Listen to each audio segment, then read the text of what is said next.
अध्याय 356 jail. Chain रुई की नज़र में इसाबेला का खूबसूरत चेहरा चिंता और व्याकुलता से भरा था। उसमें कोई कमी नज़र नहीं आ रही थी। चेन रुई ने अपना मन बदला और दृढ़ता से सिर हिलाया, नहीं, मैंने अपने परिवार का मिशन पूरा नहीं किया है, मैंने अपने दिल की असली इच्छा पूरी नहीं की है। और जैसे ही इसाबेला बोलने ही वाली थी कि अचानक उसका हाथ कस गया।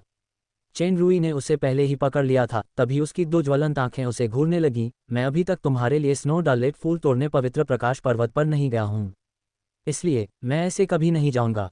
इसाबेला को अपने हाथों से आती गर्मी का एहसास हुआ। जब उसने दो वाक्य सुने तो उसकी नीली आंखें आखिरकार थोड़ी हिलीं। एक तरह का झटका सा लगा।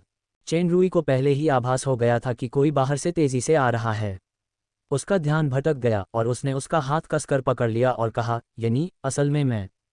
मैडम, एक नौकरानी दौड़कर अंदर आए और उसने चेन रुई को इसाबेला का हाथ पकड़े देखा तो वह चौंक गई, लेकिन उसके चेहरे पर अभी भी थोड़ी घबराहट थी। बुरी खबर, जनरल डोरेन खुद शाही पहरेदारों को लेकर आए हैं। उन्होंने इस जगह को घेर लिया है। इसाबेला इस खबर से सदमे में थी, तभी उसे अपने हाथ में एक डिब्बा महसूस हुआ। आग उगलते हाथों की जोड़ी आज़ाद हो गई थी। यानी थोड़ी देर में जाकर रीजेंट से मिलो और उन्हें इस बक्से की सामग्री खुद दे दो। उनसे कहो कि यह एक उपहार है जो मैं इस बार लाया हूँ। शायद यही मेरे लिए एकमात्र महत्वपूर्ण मोड़ होगा। इसे खुद रॉयल हाइनेस ऑब्सीडियन को देना न भूलें। इससे पहले कि इसाबेला कुछ बोल पाती, एक अन्य नौकरानी ने जल्दी से सूचना दी, जनरल डोरेन अंदर घुस आए हैं। चेन रुई ने गहरी सांस ली और उसे चिंता मत करो वाली नज़र से देखा। घंटी जैसी आवाज़ पूरे घर में गूंज उठी, लेडी इसाबेला, मुझे रीजेंट ने संदिग्ध चार्ल्स को गिरफ्तार करने के लिए सेना का नेतृत्व करने का आदेश दिया है। महोदया, कृपया इस व्यक्ति को जल्दी से पकड़ लें ताकि घर में किसी निर्दोष को चोट न पहुंचे। आवाज़ तुरंत उसकी आंखों के सामने आ गई। ये गहरे लाल रंग का कवच पहने, लंबे कद का एक हट्टा कटा आदमी था। उसकी मूंछें थीं, उसकी तीखी निगाहें कुछ कुछ सगे जैसी थीं। ये सगे के पिता डोरेन थे, साम्राज्य के दूसरे सेनापति रुस। उनके पीछे भारी हथियारों से लैस सैनिकों का एक समूह चल रहा था। विश्लेषणात्मक आंखों ने दिखाया, जाति महादानव उत्परिवर्तित, व्यापक शक्ति मूल्यांकन ए, शारीरिक बनावट ए, शक्ति ए, आत्मा ए, चपलता ए। उत्परिवर्तित महादैत्य जो शीर्ष तक पहुंच सकते थे वे सभी उत्कृष्ट थे और उनके पास समृद्ध युद्ध अनुभव था। उनकी वास्तविक युद्ध शक्ति सामान्य राजपरिवार से भी अधिक थी। डोरेन की शक्ति दैत्य सम्राट के मध्यवर्ती स्तर पर थी। वह अभी भी एथेना के पिता जनरल जॉर्ज से कमज़ोर था, लेकिन आखिरकार उसके ससुर को अब दैत्य अधिपति के करीब होना चाहिए था। ये तो मशहूर जनरल डोरेन निकला। हम पिछली बार एक बार मिले थे। तुम बिल्कुल सही समय पर आए। मुझे मिस इसाबेला ने पहले ही पकड़ लिया था। चेन रुई शांति से मुस्कुराया, मानो उसे एहसास ही न हो कि उसने कितनी बड़ी तबाही मचा दी है। डोरेन के हाथ हिलाने पर कई पहरेदार चेन रुई को पकड़ने के लिए तेजी से आगे बढ़े। चेन रुई की आंखें हिलते ही पहरेदारों को एक भयानक सांस का एहसास हुआ। वे एक साथ कांप उठे और आगे बढ़ने की हिम्मत नहीं जुटा पाए। डोरेन ने भौहें चढ़ाईं। जैसे ही वह आगे बढ़ने वाला था, चेन रुई ने कहा, मैं अकेले जा सकता हूँ। बोलने के बाद वह इसाबेला की तरफ देखे बिना, पीछे मुड़कर देखे बिना ही बाहर चला गया। डोरेन ने इसाबेला की तरफ हल्के से सिर हिलाया और फिर उसके पीछे चला गया। बाहर आते हुए डोरेन ने कहा, सर चार्ल्स, चाहे कुछ भी हो, आपका साहस प्रशंसनीय है, लेकिन मैं आदेशानुसार काम कर रहा हूँ। आपकी घटना के अंतिम रूप से सामने आने से पहले बेहतर होगा कि हमारे बीच कोई अप्रिय बात न होने दी जाए। महल के एक उच्च पदस्थ सलाहकार के रूप में मुझे लगता है कि मुझे रॉयल हाइनेस ऑब्सीडियन से मिलकर कुछ बातें स्पष्ट रूप से समझाने का अधिकार है। डोरेन ने एक पल सोचा और सिर हिलाया, उससे पहले तुम्हें ये कैद की बेड़ियां पहननी होंगी। यही नियम है। चेन रुई ने गार्ड को प्लेट पर लाल रंग की बेड़ियां पकड़े देखा। उसके हाथ, जो धीरे धीरे फैल रहे थे, एक पल के लिए रुक गए। इससे डोरेन के शिष्य, जो उसकी हरकतों पर बारीकी से नज़र रखे हुए थे, थोड़े सिकुड़ गए। वह हमला करने के लिए तैयार था। इस समय चेन रुई ने न तो भागने की कोशिश की और न ही प्रतिरोध किया, जैसा कि उसने सोचा था। इसके बजाय उसने आज्ञाकारी होकर गार्ड को बेड़ियां लगाने दी और फिर ऊपर जादुई घेरे को एक एक करके सक्रिय कर दिया। हालांकि डोरेन हैरान था, फिर भी उसने राहत की सांस ली। आखिरकार ये चार्ल्स, लेस्टिन और 3 अन्य लोगों को मार सकता है। वह शायद एक दानव सम्राट स्तर का महाशक्तिशाली व्यक्ति है। अगर वह सचमुच जवाबी हमला करना चाहता है तो मुझे डर है कि मुझे पसीना बहाना पड़ेगा। क्या मैं अब रॉयल हाइनेस ऑब्सीडियन से मिलने जा सकता हूँ? दुर्भाग्य से बेड़ियां पहने लोगों को बोलने का अधिकार नहीं है। डोरेन के चेहरे के भाव तुरंत बदल गए। धुंधली आंखों में ठंडक का एहसास था। चून की प्रतिद्वंद्वी को जादुई चक्रों से जकड़ा गया है, इसलिए वह कोई खतरा नहीं है। बेड़ियों का ये जोड़ा विशेष रूप से उत्कृष्ट जादुई सामग्रियों से बनाया गया था। ये बंदी की शक्ति को बहुत कम कर सकता था, इसलिए वह प्रतिभा या जादू का उपयोग नहीं कर सकता था। इसमें क्षेत्र के उपयोग के लिए एक विशेष निरोधक कार्य था, यहाँ तक कि एक दानव अधिपति भी इससे मुक्त नहीं हो सकता था। बेशक चूंकि जादुई चक्रों को सक्रिय करने में बहुत समय लगता था, इसलिए ये युद्ध में उपयोग के लिए उपयुक्त नहीं था, जब तक कि इसे चेन रुई की तरह बिना किसी प्रतिरोध के न पहना जाए। इस जवाब ने चेन रुई को चुप करा दिया। दरअसल ये बदलाव अपेक्षित थे, लेकिन डोरेन को नहीं पता था कि 1 साल से भी ज्यादा समय पहले इस आदमी के हाथ में भी ऐसी ही एक बेड़ी थी। सोने के क्रिस्टल की बेड़ियां पूरी तरह से आभा में बदल गई थीं। ये बेड़ियां भी उसी प्रकृति की थीं। चेन रुई को अभी अभी महाशक्ति में परिवर्तन का संकेत महसूस हुआ, इसलिए उसने बिना किसी विरोध के बेड़ियां पहन लीं। अगर वह चाहता तो इन बेड़ियों को, जो किसी दानव अधिपति को भी कैद कर सकती थीं, बहुमूल्य जादुई धूल के ढेर में बदल सकता था। डोरेन शाही पहरेदारों के साथ उसे शहर के भीतरी इलाके में एक सुरक्षित जगह पर ले गया। ये गंभीर अपराधियों के लिए एक गुप्त जेल थी। General Doren. खबर सुनते ही एक मोटे आदमी ने जल्दी से उनका अभिवादन किया और डोरेन को सिर हिलाकर प्रणाम किया। वार्डन कबांग, ये चार्ल्स है, मुख्य संदिग्ध जिसने परिवार के 3 बड़े सदस्यों की हत्या की थी। अब आप इसे 13वीं स्वतंत्र जेल में ले जाए। इस दौरान रीजेंट के आदेश के बिना कोई भी उससे नहीं मिल सकता। लेडी इसाबेला सहित। ये वही साहसी चार्ल्स है जिसके बारे में ये भी कहा जाता है कि उसने इंपीरियल सिटी के फूल को भी अपने जाल में फंसा लिया था। और जेल 13? जी सर। मोटा आदमी अचंभित रह गया और कुछ और पूछने की हिम्मत नहीं जुटा पाया। उसने तुरंत कुछ लोगों को चेन रुई को कड़ी निगरानी वाली गुप्त जेल में पहुंचाया। सैनिक क्रम से गश्त कर रहे थे और सुरक्षा व्यवस्था काफी कड़ी थी। उस गलियारे में चलते हुए एक सीलन भरी और तीखी गंध आ रही थी। दूर से कोड़े मारने और चीखने चिल्लाने की आवाज़ भी हल्की सी सुनाई दे रही थी। मुझे कबांग कहते हैं, यहाँ का वार्डन। इस गुप्त जेल में मैं सबसे ताकतवर हूँ। जैसे ही मोटा आदमी जेल में दाखिल हुआ, डोरेन के सामने अचानक उसकी आज्ञाकारिता खत्म हो गई। उसने अपना रवैया पूरी तरह बदल दिया। इस जगह में आने से पहले तुम कौन हो, इससे कोई फर्क नहीं पड़ता। अपनी सारी असली गरिमा और कुलीनता अपने पिछवाड़े में फेंक दो। मोटे आदमी की घोषणा सुनने के बाद चेन रुई ने बहुत सहयोगात्मक ढंग से सिर हिलाया। सर कबांग, मैं समझ गया। कबांग की छोटी छोटी आंखों में एक ठंडी रोशनी चमक उठी। कैदी या तो घमंडी हैं, दुखी हैं या डरे हुए। चार्ल्स ने जो उदासीनता दिखाई, वह सबसे ज्यादा परेशान करने वाली है। कई लोग ऐसे ही आए थे, लेकिन मुझे लगता है कि यह घिनौना भाव जल्द ही गिड़गिड़ाहट और दया में बदल जाएगा, क्योंकि यह आदमी जेल नंबर 13 में जा रहा है। रास्ते में पड़ने वाली जेलें अंधेरी और गंदी लग रही थीं। कुछ कैदी किसी को आते देखकर तुरंत जोर से पुकारते या फिर कुछ पकड़ने के लिए हाथ बढ़ाते, जबकि कुछ पिंजरे में सुन्न होकर ऐसे लेटे लेटे बैठे रहते मानो उन्होंने सारी उम्मीद खो दी हो। सबसे डरावनी चीज थी यातना कक्ष, जहां बेहद क्रूर दृश्य और कान फाड़ देने वाली आवाजें थीं। दूर से आती चीख पुकार की आवाजें देखकर देखने वाले भी सहानुभूति से कांप उठते थे। जहां तक महिला कैदियों का सवाल है, उनके साथ जो दुखद व्यवहार किया गया वह शब्दों से परे था। दरअसल रास्ते में पड़ने वाली ये सभी जेलें अपेक्षाकृत साधारण कैदी थीं, जिन्हें मनमाने ढंग से अपमानित और प्रताड़ित किया जा सकता था। ये तरीका मुख्यतः एक चेतावनी के तौर पर जानबूझकर किया गया शक्ति प्रदर्शन था। असली गुप्त जेल के अपराधी प्रभावशाली व्यक्ति हो सकते थे, या ऐसे लोग जिनके आत्मसमर्पण की संभावना हो। जब तक वरिष्ठ अधिकारी द्वारा कोई विशेष निर्देश न दिया जाए, उनके साथ बुरा व्यवहार नहीं किया जाता था। उसके सामने वाले चार्ल्स ने परिवार के 3 प्रमुख सदस्यों और लिंकन परिवार के उत्तराधिकारी सहित शाही परिवार को मार डाला था। जाहिर है वह इस श्रेणी में शामिल नहीं था, लेकिन जेल संख्या 13 अपने आप में एक प्राकृतिक नरक थी। अतिरिक्त यातना की भी जरूरत नहीं थी। ऐसा कहने के बाद एक व्यक्ति जो 3 बड़े परिवार के सदस्यों, विशेष रूप से लेस्टिन को बेरहमी से मार सकता था, वास्तव में बहुत भयंकर और शक्तिशाली था। मोटे आदमी के दिल में अभी भी भयंकर लोगों के लिए डर था, लेकिन उसने चेन रुई के हाथों पर बेड़ियों की एक झलक देखी, इसलिए वह थोड़ा और साहसी हो गया। ठीक है, अभी अपने शरीर पर जो भी सामान है उसे सौंप दो। रिहा होने पर तुम्हें लौटा दिया जाएगा। जरूर, लेकिन कुछ बहुत जरूरी चीजें हैं। तुम्हें उन्हें संभाल कर रखना होगा, वरना तुम उसके अंजाम भुगत नहीं पाओगे। चेन रुई ने बिना सोचे समझे अपनी उंगली से स्पेस रिंग उतार दी। याद रखना, जब मैं रिहा हो जाऊं तो इसे बिना छुए मुझे वापस दे देना। जब मोटे आदमी को पता चला कि उसके पास कीमती सामान है, तो वह लालची हो गया। उसने इन शब्दों को नज़रअंदाज कर दिया। एक आदमी जो लगभग 100% मौत की सज़ा पर है, फिर भी रिहा होना चाहता है। जेल संख्या 13 एक अलग जेल थी। साफ साफ कहें तो यह ज़मीन के नीचे स्थित थी। रास्ते में जटिल जादुई घेरे के निशान दिखाई दे रहे थे। हालांकि यह जगह ठंडी और नम लग रही थी, लेकिन इसमें सड़ी हुई बदबू नहीं थी। ये काफ़ी साफ सुथरी और अपेक्षाकृत विशाल लग रही थी। पिंजरे में और कोई नहीं था, चेन रुई ही अकेला निवासी था। सर चार्ल्स, कृपया। चेन रुई धीरे धीरे अंदर आया तो कोठरी का दरवाज़ा अपने आप बंद हो गया। कबांग ने एक अजीब सी मुस्कान दी, धीरे धीरे अपने बचे हुए कुछ अच्छे दिनों का आनंद लीजिए साहब। उसके बाद मोटा आदमी मुड़ा और चला गया।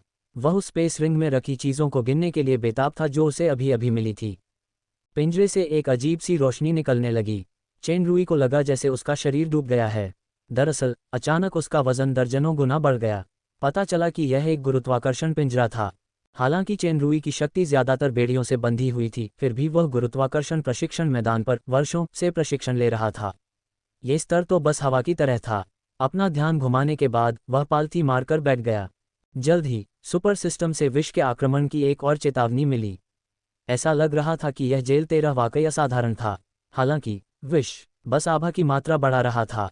चेन रुई ने आने वाली चीज का विरोध नहीं किया, चाहे वह कितनी भी छोटी क्यों न हो, फिर भी वह एक फायदा था। जेल संख्या 13 का इलाज इससे कहीं ज्यादा था। पिंजरे का जादुई घेरा कैदी की शक्ति को और भी सीमित और कमजोर कर सकता था। गुरुत्वाकर्षण और जहरीले पदार्थों के अलावा हर घंटे गड़गड़ाहट होती थी। आंतरिक और बाहरी पीड़ा ने इसे सहना मुश्किल बना दिया था। ये जेल खास तौर पर शक्तिशाली लोगों को कैद करने के लिए बनाई गई थी। ये कैदियों की इच्छाशक्ति और शक्ति को चरणबद्ध तरीके से नष्ट कर सकती थी। शक्ति के ह्रास के कारण गुरुत्वाकर्षण का दबाव ही किसी भी शक्तिशाली व्यक्ति के लिए असहनीय हो जाता था। चेन रुई के लिए गुरुत्वाकर्षण और विष मूलतः कुछ भी नहीं थे। हालांकि थंडर थोड़ी परेशानी वाली थी, लेकिन एंटी मैजिक और डैमेज एब्जॉर्प्शन की काया ने इस परेशानी को कम कर दिया। परी ड्रैगन की थंडर की तुलना में ये थंडर केवल उसके शरीर में मौजूद बैक्टीरिया को मारने में उसकी मदद कर सकते थे। अब उसे बस आराम करना था और इसाबेला द्वारा ऑब्सीडियन को सामान सौंपने का इंतजार करना था। वारिस और बड़े परिवार के प्रमुख सदस्यों की हत्या करना वाकई एक बड़ा अपराध था, लेकिन उसे विश्वास था कि ऑब्सीडियन लाभ के प्रलोभन से इनकार नहीं करेगा। अगर उसने वाकई कोई बड़ी मुसीबत खड़ी भी कर दी तो भी संभवतः ऑब्सीडियन दानव लोक में देवी नुवा के पुरुष रूप में अतिथि भूमिका में नजर आएगा। 1. राजधानी का आंतरिक शहर, लिंकन परिवार की हवेली। वरिष्ठ परिवार के महोदय और महोदया चार्ल्स को जनरल डोरेन गुप्त कारागार में ले गए हैं। वार्डन कबांग के अनुसार उसे कारागार संख्या 13 में कैद कर दिया गया है। कारागार का जादुई घेरा पूरी तरह सक्रिय हो गया है। बगल में खड़ी महिला ने दांत पीसते हुए कहा, वाह सार्त्र, अब आपको उस कबांग से संपर्क करना चाहिए ताकि चार्ल्स को कड़ी यातना दी जा सके। हमें अपने बच्चे के इस हत्यारे को इतनी आसानी से नहीं मरने देना चाहिए। जल्दी मत करो। लिंकन परिवार के मुखिया सार्त्र चेहरे पर व्यंग्यात्मक भाव लिए शांत भाव से बोले, जेल संख्या 13 का निर्माण हजारों साल पहले एक महागुरु और कई महारथियों ने मिलकर किया था। पूरे साम्राज्य में यही एक खास जगह है। वहां रहना किसी भी यातना से ज्यादा कष्टदायक है। जेल का विष ही उसकी शक्ति को धीरे धीरे कम कर सकता है। चाहे वह कितना भी बड़ा दानव अधिपति क्यों न हो, कैद में रहते हुए वह इसका विरोध नहीं कर सकता। उसे कुछ दिन इसका आनंद लेने दो, फिर हम सर उच्च पदस्थ सलाहकार से मिलने चलेंगे। मुझे लगता है कि यह विचार सिर्फ हमारे परिवार का ही नहीं है। वैसे क्या इसाबेला की ओर से कोई प्रतिक्रिया आई है? सार्त्र ने पूछा, क्या वह मध्यस्थता के लिए रीजेंट से मिलने गई थी? यह अजीब है, ऐसा लगता है कि वह कुछ भी नहीं कर रही है। तुम पहले नीचे जाओ, उस पर कड़ी नजर रखना, कोई भी हलचल होते ही रिपोर्ट करना। ठीक है। राजधानी का आंतरिक शहर, इसाबेला की हवेली। इसाबेला कमरे में मेज पर एक खुला बक्सा रखे बैठी थी। वह पूरे कमरे में एकमात्र व्यक्ति थी। उसके सफ़ेद जैद जैसे हाथ में कुछ था। उसके चेहरे पर अभी जो सदमा था वह धीरे धीरे गायब हो गया। उसने धीरे से अपनी खूबसूरत आंखें बंद कर लीं। उस आदमी के शब्द फिर से उसके दिमाग में आ गए। वह महिला जिसकी मुझे हर दिन याद आती है। मैं अभी तक आपके लिए व्यक्तिगत रूप से स्नो डार्लेट फूल तोड़ने के लिए पवित्र प्रकाश पर्वत पर नहीं गया हूँ। बहुत देर बाद उसकी पतली पलकें हल्की सी उठीं और उसकी पन्ने जैसी आंखें दिखाई देने लगीं। उन आंखों में एक हल्की सी उदासी उभरी, फिर वह एक तरह के अकेलेपन में बदल गई और फिर ठंडक में बदल गई। एक धमाके के साथ उसके हाथ में पकड़ी हुई वस्तु चकनाचूर हो गई। उसकी उंगलियों से होता हुआ काला तरल जमीन पर गिर गया। वह जमीन में धंस गया और बिना किसी निशान के गायब हो गया। वन देवी नुवा चीनी पौराणिक कथाओं में एक देवी थी जो आकाश में एक छेद को ठीक करती हैं, जो बहुत बड़ी मुसीबत का प्रतीक है। 3 दिन बीत गए, अभी भी कोई खबर नहीं थी। चेन रुई को अपने दिल में थोड़ा अजीब सा महसूस हुआ। हालांकि उसे नहीं पता था कि इसाबेला को कोई परेशानी होगी या नहीं, लेकिन वह उस औरत पर पूरी तरह से उम्मीदें नहीं लगाएगा। इस समय वह स्वयं सबसे अधिक विश्वसनीय थे। हालांकि पिछले कुछ दिनों में उसे अप्रत्याशित रूप से एक लाभ प्राप्त हुआ था। ये लाभ उसे कैद की बेड़ियों और पिंजरे के कमज़ोर होते जादुई घेरे से मिला था। चेन रुई ने इसे आजमाया। कैद की बेड़ियां और पिंजरे दोनों ही क्षेत्र की शक्ति को नियंत्रित करने का एक विशेष प्रभाव रखते थे। जादू के चक्र में एक महान विशेषज्ञ और एक शीर्ष यांत्रिक गुरु होने के नाते कैद के जादू के चक्र ने चेन रुई की गहरी रुचि जगाई। वह न केवल जादुई घेरे में रुचि रखता था, बल्कि उसके मन में अचानक एक विचार आया, इस जादुई घेरे के माध्यम से उस क्षेत्र के रहस्य का पता लगाना। इन उपकरणों के निर्माताओं, दिवंगत हो चुके मास्टर्स या ग्रैंड मास्टर्स को भी उम्मीद नहीं थी कि एक दिन किसी के मन में ऐसा अकल्पनीय विचार आएगा। नहीं उन्हें उम्मीद थी कि यह व्यक्ति एक सुपर मैकेनिक और मैजिक सकल मास्टर होगा जिसके पास डीप एनालिसिस जैसी असाधारण क्षमताएं होंगी। इसके अलावा उसने उस विचार को सचमुच अमल में लाया।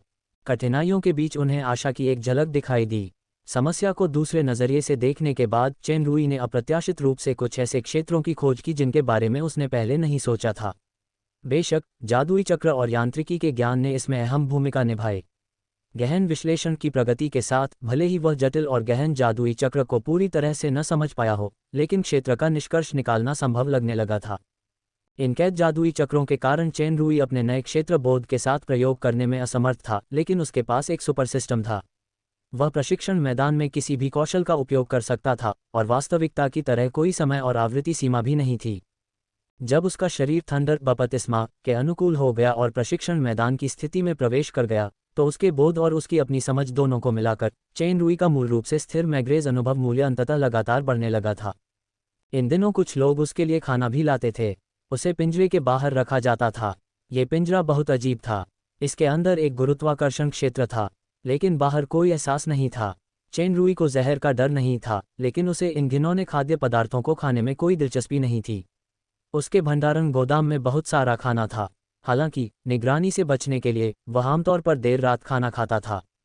ऊपर से तो चार्ल्स ने 3 दिन से कुछ नहीं खाया था। किसी को समझ नहीं आ रहा था कि वो भूख हड़ताल पर है या उसे इतनी यातना दी गई थी कि उसमें पिंजरे से बाहर निकलकर खाने की भी ताकत नहीं बची थी। चौथे दिन अंततः एक व्यक्ति जेल संख्या 13 के पिंजरे के सामने आया।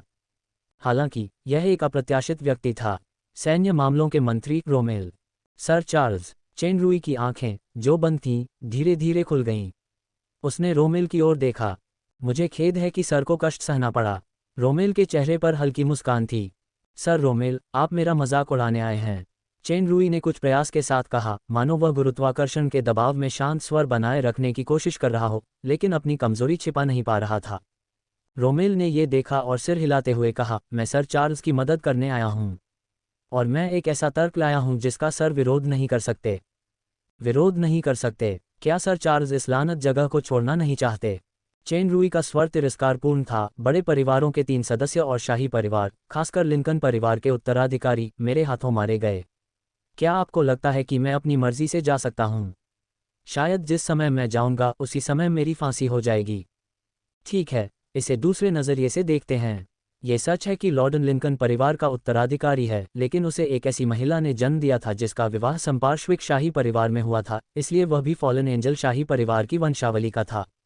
उत्तराधिकारी की यह पहचान मुख्यतः पैट्रियार्क सार्त्र पर शाही परिवार के दबाव के कारण थी। कोई नहीं चाहता कि उसने इतनी मेहनत से जो पारिवारिक व्यवसाय खड़ा किया है, वह अंततः शाही परिवार, खासकर बड़े परिवार, में विलीन हो जाए। लेस्टिन तो बस एक दामाद है। हालांकि उसके पास ताकत और क्षमता है, फिर भी वह एक बाहरी व्यक्ति है। इसके अलावा वह अब एक मृत व्यक्ति है। एक जीवित व्यक्ति जो मूल्य प्रदान कर सकता है, उसकी तुलना कैसे की जा सकती है? जहां तक पियर्स और संपार्श्विक शाही परिवार के नुकसान की बात है, मैं बड़े परिवार की ओर से एक वादा कर सकता हूं। जब तक सर पर्याप्त लाभ प्रदान करते हैं, अतीत की हर बात माफ की जा सकती है। रोमेल रुका और चेन रुई के भावशून्य चेहरे पर नजर डाली, फिर बोला, जहां तक मुझे पता है सर चार्ल्स, सर नीरो जैसे ही होने चाहिए, मानव जगत के एक शाही परिवार के। इस जानकारी को छिपाने की कोई ज़रूरत नहीं है, मैंने इसकी पुष्टि कर दी है। अब मेरी दिलचस्पी इस बात में है कि सर मुझे क्या लाभ पहुंचा सकते हैं। शायद ये रॉयल हाइनेस ऑब्सीडियन द्वारा दी जाने वाली महल के उच्च पदस्थ सलाहकार की उपाधि के बराबर हो। मुझे आपकी सूंघने की क्षमता की तारीफ करनी होगी। आप वाकई रुचिकर स्वाद को सूंघ लेते हैं। चेन रुई ने उसकी तारीफ की, लेकिन उसे दिल से कोई खास आश्चर्य नहीं हुआ। इस घटना के कारण सैमुअल की पहचान जरूर जांच में शामिल होगी। मैं शायद अपनी मानवीय पहचान अंदरूनी लोगों से नहीं छिपा पाऊंगा, रेड स्पिरिट के बारे में कुछ बातें जैसे कि कनिता और जोश के साथ सहयोग भी उजागर होंगी। दुर्भाग्यवश मुझे वे लाभ नहीं मिल रहे हैं जो आपको मिल सकते हैं। रोमेल की अभिव्यक्ति थोड़ी अलग दिखी। मैं जिस बड़े परिवार का प्रतिनिधित्व करता हूँ उसके पास भी यह योग्यता नहीं है। चेन रूई ने रोमेल को कोई जवाब नहीं दिया, लेकिन उसने दिलचस्पी से पूछा, मुझे याद है कि जनरल डोरेन ने एक बार आदेश दिया था कि रीजेंट के आदेश के बिना कोई भी मुझसे मिलने यहाँ नहीं आ सकता। क्या सर रोमेल का आज का आगमन सभी वरिष्ठ परिवारों का प्रतिनिधित्व करता है या रीजेंट रॉयल हाइनेस का? ये तो पहले से ही एक छिपा हुआ इनकार था। रोमेल ने थोड़ा भौहें चढ़ाईं। सर चार्ल्स, आप बहुत शांत लग रहे हैं। क्या अब भी आपको किसी औरत से कोई उम्मीद है, या शायद आप इसे एक कल्पना कह सकते हैं? चेन रूई ने कुछ नहीं कहा। वह बस रोमेल के अगले शब्दों का इंतजार कर रहा था। सर बहुत जिद्दी इंसान हैं। ये काबिले तारीफ है, लेकिन मुझे ये कहते हुए अफसोस हो रहा है कि उस औरत ने हमेशा आपका इस्तेमाल किया है। रोमेल ने व्यंग्य किया, तुम्हें पता है इसाबेला और मैं राजनीतिक दुश्मन हैं। तुमने उसके कहने पर मेरे द्वारा नियुक्त कोचमैन जॉर्डेल को मार डाला। इसलिए तुम्हें, जो उसकी तरफ से मेरा दुश्मन था, छुटकारा दिलाने के लिए मैंने लॉर्डन को तुम पर घात लगाने का निर्देश दिया। बदकिस्मती से वे सभी तुम्हारे हाथों मारे गए। तुम्हारे हिसाब से तो यही बात है ना? अगर मैं कहूं कि इस घात का मास्टरमाइंड मैं नहीं हूं, तो क्या तुम यकीन करोगी? चेन रूई चुप रहा। मेरी ताज़ा जानकारी के अनुसार जनरल डोरेन द्वारा ले जाए जाने से पहले आपको उसे कुछ दे देना चाहिए था। आपने उसे रीजेंट रॉयल हाइनेस को ये सब सौंपने के लिए कहा था, लेकिन आपको यह नहीं पता कि उसने आज तक रीजेंट को कभी देखा ही नहीं है। चेन रूई की निगाहों में आखिरकार आश्चर्य की एक झलक दिखाई दी। आज रोमेल का इरादा साफ है। उसे मेरे हाथ में आने वाले बड़े बड़े फायदों में दिलचस्पी है। इस नज़रिए से इस बात की संभावना बहुत कम है कि बड़े परिवार या रोमेल सीधे लॉर्डन को मुझ पर घात लगाने के लिए भेजेंगे। बेशक ये संभव है कि इस घटना के बाद उसे किसी फायदे के अस्तित्व का पता चला हो। यद्यपि यह बात बहुत ही अतार्किक लगती है कि इसाबेला ही मास्टरमाइंड है। किसी भी मामले में वह संदेह के योग्य है। अगर यह सच है तो उसका मकसद क्या है? अगर चार्ल्स मर जाता है तो ओब्सीडियन के सारे फायदे खत्म हो जाएंगे। क्या ये बड़े परिवारों और ओब्सीडियन के बीच के रिश्ते को बिगाड़ने के लिए हो सकता है? क्या इसाबेला ओब्सीडियन की विश्वास पात्र नहीं है, या यह फैसला उस गुप्त शक्ति से जुड़ा है? ऊपरी तौर पर तो वह औरत मेरे साथ अंतरंग है और हमारे बीच थोड़ी बहुत छेड़खानी भी दिखती है, लेकिन असल में उसने मेरी पीठ पीछे ऐसी हत्या का हुक्म दिया। ऐसा लगता है कि वह शैतान के फंदे के फूल के नाम पर खरी उतरती है। चेन रूई ने उस दृश्य के बारे में सोचा जब लॉर्डन का आत्मा विस्फोट प्रेरित किया गया था, और वह समय जब उसके पास दुष्ट वुडू था, तब उसे एक एहसास हुआ।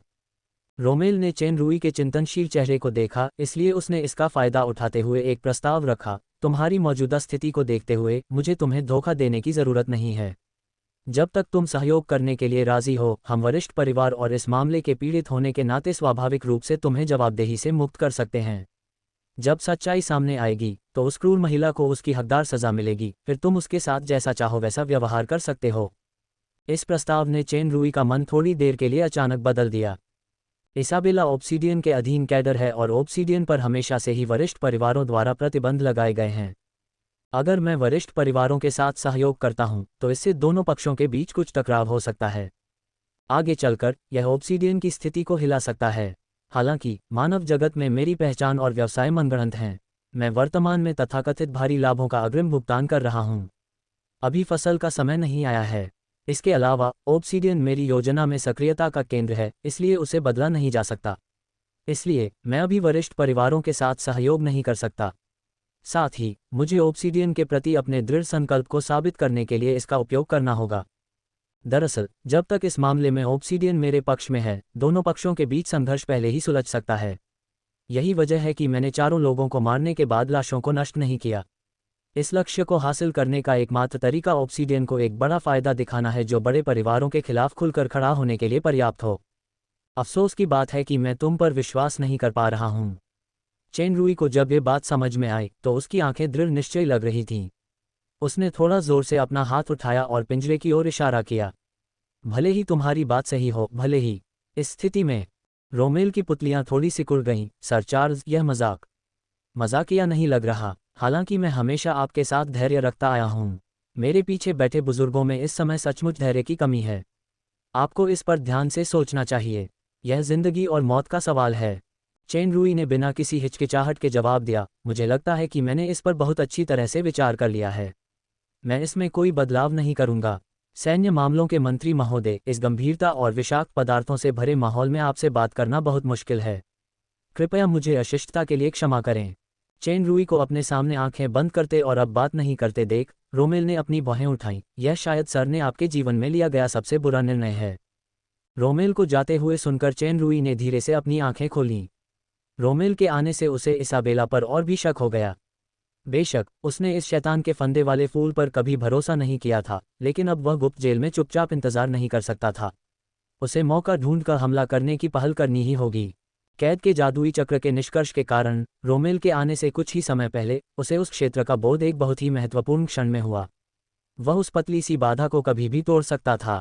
उसे लुप्त होती अनमोल अंतर्दृष्टि को समझना चाहिए था, इसलिए वह अच्छी तरह से प्रशिक्षण लेने के लिए प्रशिक्षण स्थल पर गया। ट्रेनिंग ग्राउंड में कुछ देर रुकने के बाद चेन रूई की नींद एक अजीब चेतावनी वाले संकेत से खुली। जब उसने आंखें खोलीं तो उसके सामने पहले से ही 3 लोग खड़े थे। वह सिर्फ नेता को जानता था। वह लिंकन परिवार का मुखिया था, सार्त्र। लिंकन इस बड़े परिवार का मुखिया यानी दानव सम्राट की प्रारंभिक अवस्था तक पहुंच चुका था। उसकी तिरछी आंखें ठंडी रोशनी से चमक रही थीं।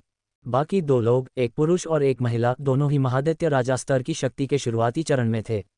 वे घृणित लग रहे थे। उन तीनों के रवैये को देखते हुए ये निश्चित रूप से रोमेल जैसी शांतिपूर्ण बातचीत के पक्ष में नहीं था। शायद बातचीत टूटने के बाद उन्होंने बदला लेना शुरू कर दिया। प्रतिद्वंद्वी ने उससे उलझने की पहल की। चेन रूई के लिए यह हमला करने का सबसे अच्छा समय होना चाहिए था। वह 2 महान दानव राजाओं से निपट सकता था, लेकिन सार्त्र तो एक दानव सम्राट था। क्या मेरे पास कोई मौका है?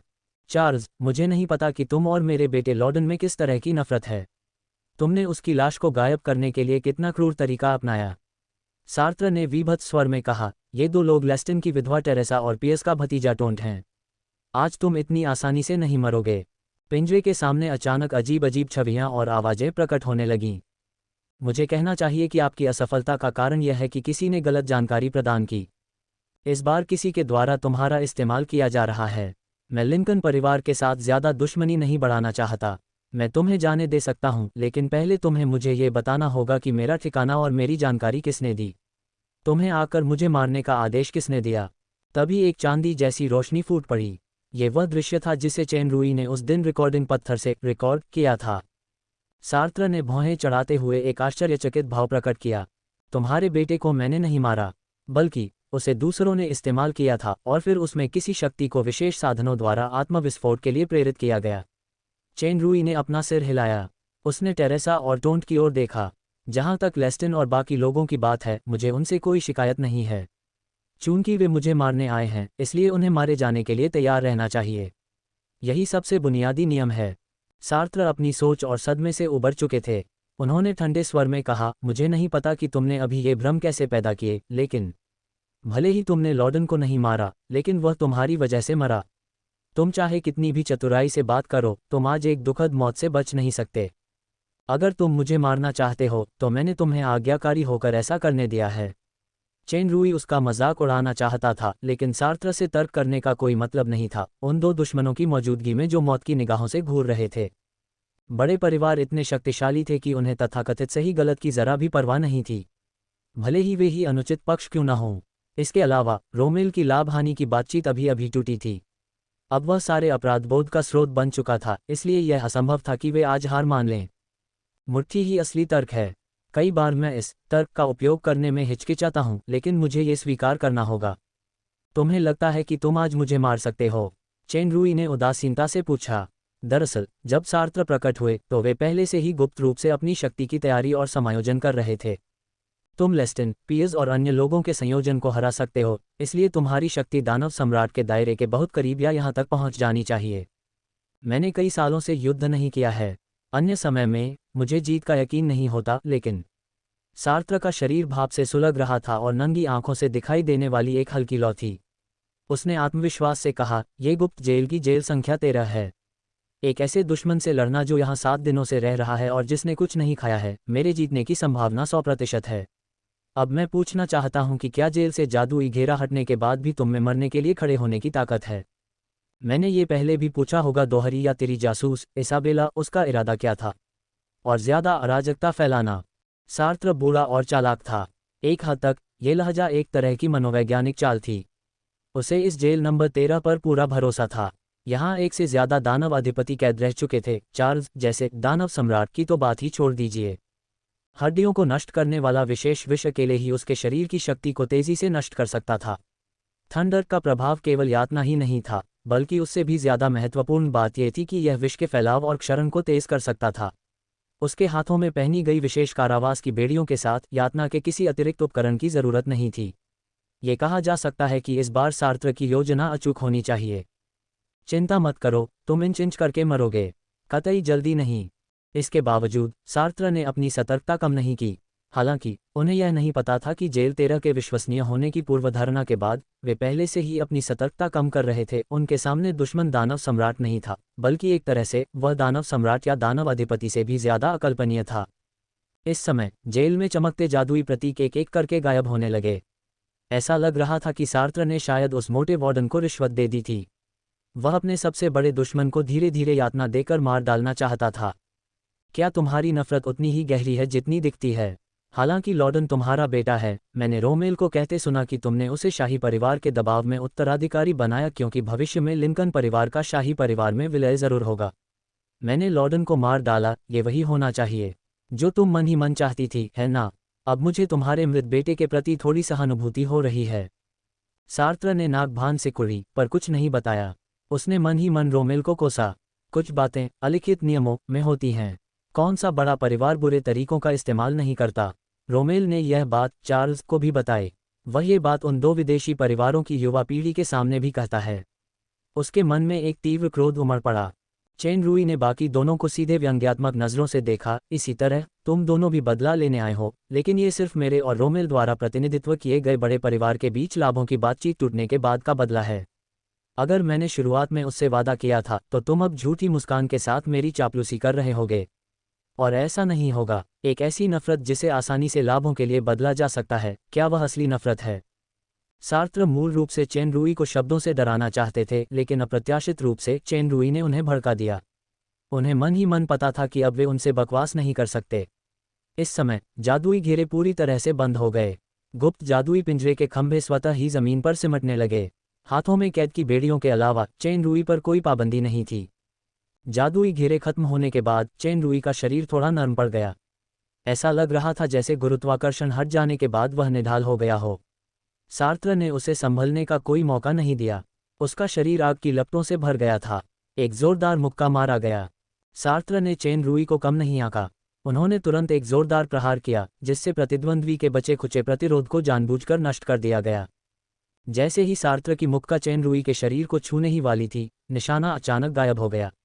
मुक्का चूक गया। शक्तिशाली बल जमीन पर लगा। इस खास जेल की जमीन जरा भी नहीं हिली। उसकी मजबूती साफ दिखाई दे रही थी। सार्त्र का आत्मविश्वास से भरा प्रहार निशाने से चूक गया। वह मन ही मन चौंक गया। कैद की बेड़ियां हर तरह के कौशल को, यहाँ तक कि इलाके को भी रोक सकती हैं। ये चार्ल्स महान दानव जैसा टेलीपोर्टेशन कौशल क्यों इस्तेमाल कर सकता है? इस क्षण टेरेसा और टोन समेत सभी को अचानक एक जबरदस्त झटका लगा। एक अजीब सी धुंधली सांस आए और अविनाशी जेल 13 तेजी से सड़ने और टूटने लगी। इस अजीब सी शक्ति से उन तीनों की ताकत तेजी से कमजोर हो गई। वे गहरी थकान और थकावट महसूस करने से खुद को नहीं रोक पाए।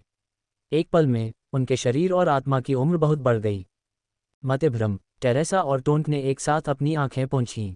सिर्फ सार्त्र का चेहरा भय से भरा था।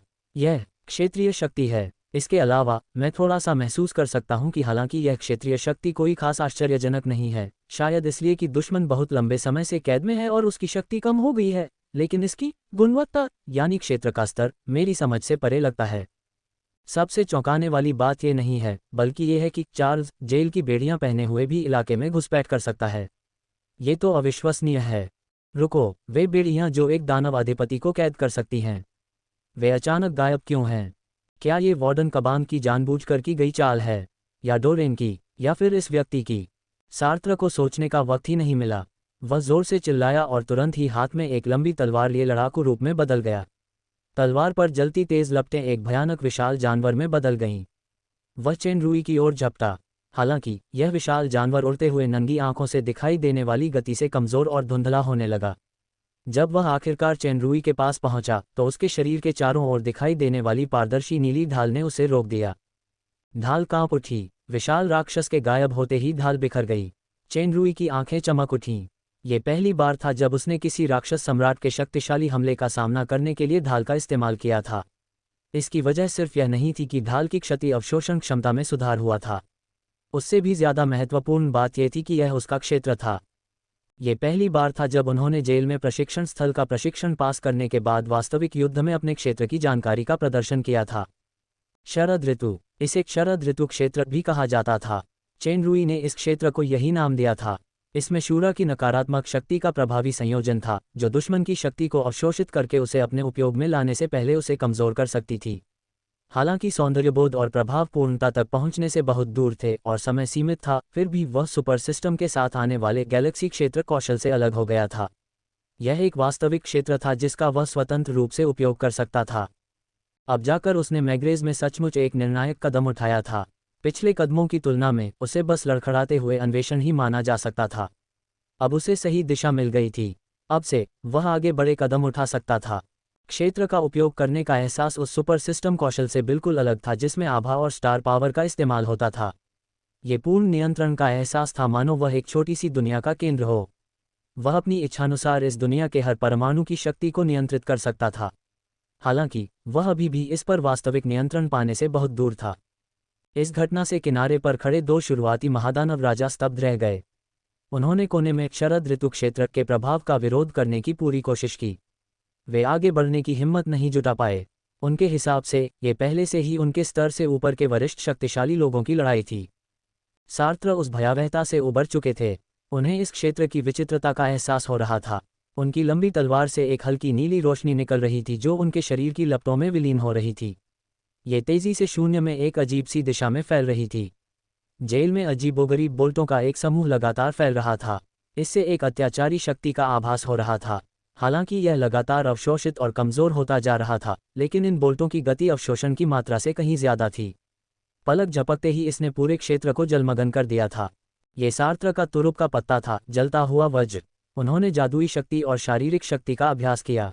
उनके सभी गुण इस स्तर तक पहुंच गए थे। ये बहुत संतुलित था। इस तुरुप के पत्ते में जादुई शक्ति और आत्मिक शक्ति का अधिक संयोजन था। क्षेत्रीय युद्ध में जादुई शक्ति सामान्य शारीरिक शक्ति के हमलों से कहीं अधिक प्रभावी थी।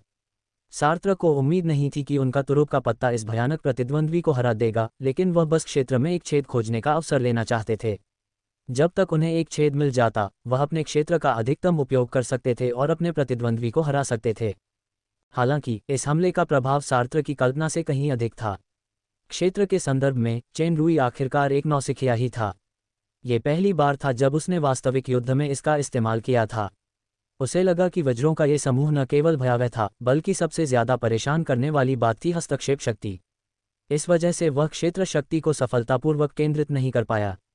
सतह पर पूरा क्षेत्र सामान्य बना रहा, लेकिन वास्तव में पतन के संकेत दिखाई दे रहे थे। चेन रुई की आंखें चमक उठीं और वह सीधे सार्त्र की ओर लपका। सार्त्र अचंभित रह गया। उसने अभी अभी अजीबोगरीब क्षेत्रीय शक्ति का इस्तेमाल करके बढ़त हासिल कर ली है। मुझे समझ नहीं आ रहा कि उसने इस बढ़त का इस्तेमाल क्यों नहीं किया, बल्कि उसने इतना नासमझी भरा सीधा हमला किया। सार्त्र उलझन में थे, लेकिन उन्होंने संकोच नहीं किया। जलता हुआ वज्र पूरी ताकत से चेन रुई पर छोड़ा गया। चेन रुई ने उसे टाला नहीं। अपनी उंगलियां फैलाए एक विशाल प्रकाश पुंज प्रकट हुआ और सार्त्र की ओर दौड़ा। दोनों ऊर्जाएं एक दूसरे को पार करते हुए अलग अलग दोनों पर हमला कर रही थीं। स्थिति को देखते हुए दोनों पक्षों को भारी नुकसान होगा। सार्त्र ने प्रकाश गेंद से बचने के लिए तुरंत टेलीपोर्टेशन शुरू कर दिया। दरअसल यह एक गलतफहमी थी। जलते हुए ड्रैगन के कब्जे के बिना ऑरोरा शॉट की शक्ति अपेक्षा से कहीं कम थी, इसलिए उसके जैसे दानव सम्राट पर इसका कोई खास असर नहीं होता। सार्त्र शुरुआत में शरद ऋतु क्षेत्र से गुमराह थे। लड़ाई तेजी से बदल गई। निर्णय में एक छोटी सी गलती सब कुछ गंवा सकती थी। चेन रुई ने अपनी ही सोच के चलते झुलसा देने वाले ड्रैगन का कब्जा इस्तेमाल नहीं किया। एक बार झुलसा देने वाले ड्रैगन का कब्जा इस्तेमाल करने के बाद स्टारगेट समेत कोई भी कौशल कूलंग के 24 घंटे बाद तक इस्तेमाल नहीं किया जा सकता था। ये जगह उस समय की क्रिस्टल वैली से अलग थी। स्टारगेट लॉन्च करने के लिए कोई उपयुक्त जगह नहीं थी। मौजूदा युद्ध की स्थिति उसके पक्ष में थी, लेकिन उसे अभी भी नहीं पता था कि आगे चलकर उसे किन दुश्मनों या आपात स्थितियों का सामना करना पड़ेगा, इसलिए उसे अपने लिए एक बैकअप योजना छोड़नी होगी। जैसे ही सार्त्र जमीन पर उतरे, प्रतिद्वंद्वी की आकृति तुरंत उनके सामने प्रकट हो गई। एक और टेलीपोर्टेशन। सार्त्र के मन में संकट की एक गहरी भावना उमड़ पड़ी। वर्षों के अनुभव ने उन्हें सहज ही चेन रुई की छाती में छुरा घोंपने के लिए प्रेरित किया ताकि चेन रुई झुक जाए या अपना संकट सुझाने के लिए बच निकले। हालांकि यह एक और गलती थी। दूसरे पक्ष का इससे बचने का कोई इरादा नहीं था। सार्त्र ने अपनी तलवार से चेन रुई की छाती में छुरा घोंप दिया। उसी समय चेन रुई के हाथ में भी एक खंजर था। सार्त्र के कुछ कर पाने से पहले ही खंजर बिजली की गति से उसके दिल में धंस गया था। ये पहली बार होगा जब चेन रुई ने किसी हथियार का असली युद्ध में इस्तेमाल किया होगा। यह एक गुप्त हथियार भी था जिसे उसने खुद बनाया था। जलती हुई छाया खंजर एक पौराणिक जादुई खंजर। विशेषताएं: हमले की गति को दोगुना कर देता है, दुश्मन की रक्षा को कमजोर कर देता है, फाड़ने वाले घाव को 100% तक बढ़ा देता है और इससे लकवा मारने की भी संभावना होती है। इसमें कोई शक नहीं कि यह एक बेहद खतरनाक हथियार था। ये हमले को तेज करने और सुरक्षा बलों को तोड़ने के मामले में बेहद शक्तिशाली था और इसके जख्मों को चीरने और लकवा मारने के चमत्कारी असर की तो बात ही छोड़िए। इसे हत्यारे पेशे का सबसे बेहतरीन हथियार कहा जा सकता है। सार्त्र ने अविश्वास से अपने दिल में खंजर को देखा। उसे असहनीय दर्द का एहसास हुआ। उसका पूरा घाव मानो किसी खूंखार जानवर के तीखे दांतों से चीर दिया गया हो। यकीन करना मुश्किल था कि यह बस एक छोटे से खंजर से लगा घाव था। इतने सालों से शराब के नशे में धुत रहने के बाद से उसे इतना तेज दर्द का एहसास बहुत समय से नहीं हुआ था। ऐसा लग रहा था जैसे न सिर्फ उसकी शारीरिक क्रियाएं बल्कि मानसिक प्रतिक्रिया की क्षमता भी कम हो गई थी। खंजर एक नाजुक जगह पर लगा और लकवाग्रस्त भी हो गया। राक्षस आखिर इंसानों से अलग ही तो थे। ये चोट, जो आम इंसानों के लिए जानलेवा थी, सार्त्र की सारी शक्ति नहीं खो पाए। उसकी कलाई कांपी और जमा हुआ जलता हुआ वज्र फूट पड़ा। अचानक चार्ल्स वज्रों से घिर गया। वह बुरी तरह झुलस गया और जमीन पर गिर पड़ा। जैसे ही वह उड़ा, उसकी ब्लेड जैसी हथेली सार्त्र के कंधे पर एक हल्की सी रोशनी के साथ पड़ी। हवा में तैरती तलवार की तेज क्यू ने सार्त्र के कंधे पर एक और गहरा घाव कर दिया। दानव सम्राट स्तर का शरीर कोई मजाक नहीं था, वरना ये आभा ब्लेड किसी का भी हाथ काट सकता था। लगातार हो रहे दर्द से सार्त्र चीख पड़े। उनके दिल में एक अजीब सा डर उमड़ पड़ा। शुरू में तो ये काम आसान लग रहा था, उन्हें पूरा भरोसा था, लेकिन अचानक ये बदलाव आ गया। हालांकि चेन रुई की मैग्रेज शक्ति ने एक बड़ी सफलता हासिल की थी और उसने मूल रूप से क्षेत्र पर कब्जा कर लिया था। उसकी वर्तमान स्थिति और दानव सम्राट स्तर के बीच का अंतर काफी बड़ा था। गुप्त हथियार जैसे झुलसाने वाले ड्रैगन कब्जा और 7 कलाकृतियों का उपयोग नहीं किया गया था। शुरुआती दानव सम्राट के साथ कुछ नुकसान उठाते हुए वह प्रतिद्वंद्वी को चोट पहुंचा सकता था। इसका मुख्य कारण उसकी आश्चर्यजनक युद्ध रणनीतियां थीं। सार्त्र के आगमन पर वह पहले से ही इस रणनीति के बारे में सोच रहा था। शुरुआती कारावास की बेड़ियों से ही वह सार्त्र के भ्रम को रच और इस्तेमाल कर रहा था। अंततः उसने जी जान से संघर्ष किया। यह उसके प्रतिद्वंदी के लिए अप्रत्याशित था। इसका सचमुच चमत्कारी प्रभाव पड़ा। इस समय सार्त्र का खौफ शब्दों से परे था। कंधे में गहरी चोट, दिल में चोट, साथ ही एक अजीब सी सुन्नता भी। पता नहीं मुझे जहर दिया गया है या नहीं, मुझे इतनी गंभीर चोट लगे कितने साल हो गए हैं। उसे और भी ज्यादा डराने वाली बात यह थी कि वह आदमी जिसके सीने में तलवार लगी थी और जिसके सिर पर जलते वज्र की शक्तिशाली तात्विक शक्ति लगी थी, वास्तव में धीरे धीरे फिर से खड़ा हो गया। उसकी तलवार जैसी तीखी निगाहें सार्त्र को घूर रही थीं, सीधे उसके अंदर तक चुभ रही थीं। वह पूरी तरह से लड़ने की भावना से भरा हुआ था, अपनी छाती से बहते खून को बिल्कुल नजरअंदाज कर रहा था। दरअसल चेन रुई की चोट मामूली नहीं थी। जलते हुए ड्रैगन के कब्जे के बिना दानव सम्राट की शक्ति ऐसी चीज नहीं थी जिसे वह अपनी वर्तमान अवस्था में सहन कर पाता। खासकर वह तेज जलता हुआ वज्र जो अंदर से बाहर की ओर फट पड़ा। इसने उसके शरीर को लगभग ढहने पर मजबूर कर दिया था। पुनर्जनन, क्षति, अवशोषण और जादू-रोधी शरीर के बावजूद वह इसे मुश्किल से सहन कर पाया। उसका पूरा शरीर अब टुकड़े टुकड़े हो गया था, लेकिन उसने अपनी प्रबल इच्छाशक्ति से दर्द को दबाया और खड़ा हो गया। केवल जब मैं खड़ा होऊंगा तभी मेरा प्रतिद्वंद्वी पराजित हो सकेगा। शायद सीने में गहरी चोट लगने के कारण सार्त्र के दिल में अचानक एक गहरा डर बैठ गया था। उसकी शक्ति अकारण ही थोड़ी कमजोर हो गई थी। दरअसल उसके पास आखिरी लड़ाई के लिए शक्ति थी। अगर वह अपने इलाके का इस्तेमाल करता तो शायद जीत की उम्मीद होती। हालांकि सार्त्र अब मध्यरात्रि सूर्य के देवता के अधीन बहादुर, निडर, युवा और तेज तलवार नहीं रहा। दिन भर की मौज मस्ती और षड्यंत्रों ने उसका असली साहस और लड़ने का जज्बा खत्म कर दिया था। अब उसका बस एक ही ख्याल था, भाग जा और इस भयानक पागल से फिर कभी न लड़। एक शत्रु जो अपनी लड़ने की भावना और साहस खो चुका है, वह एक खाली खोल मात्र है जिसने अपनी आत्मा खो दी है, चाहे वह कितना भी शक्तिशाली क्यों न हो।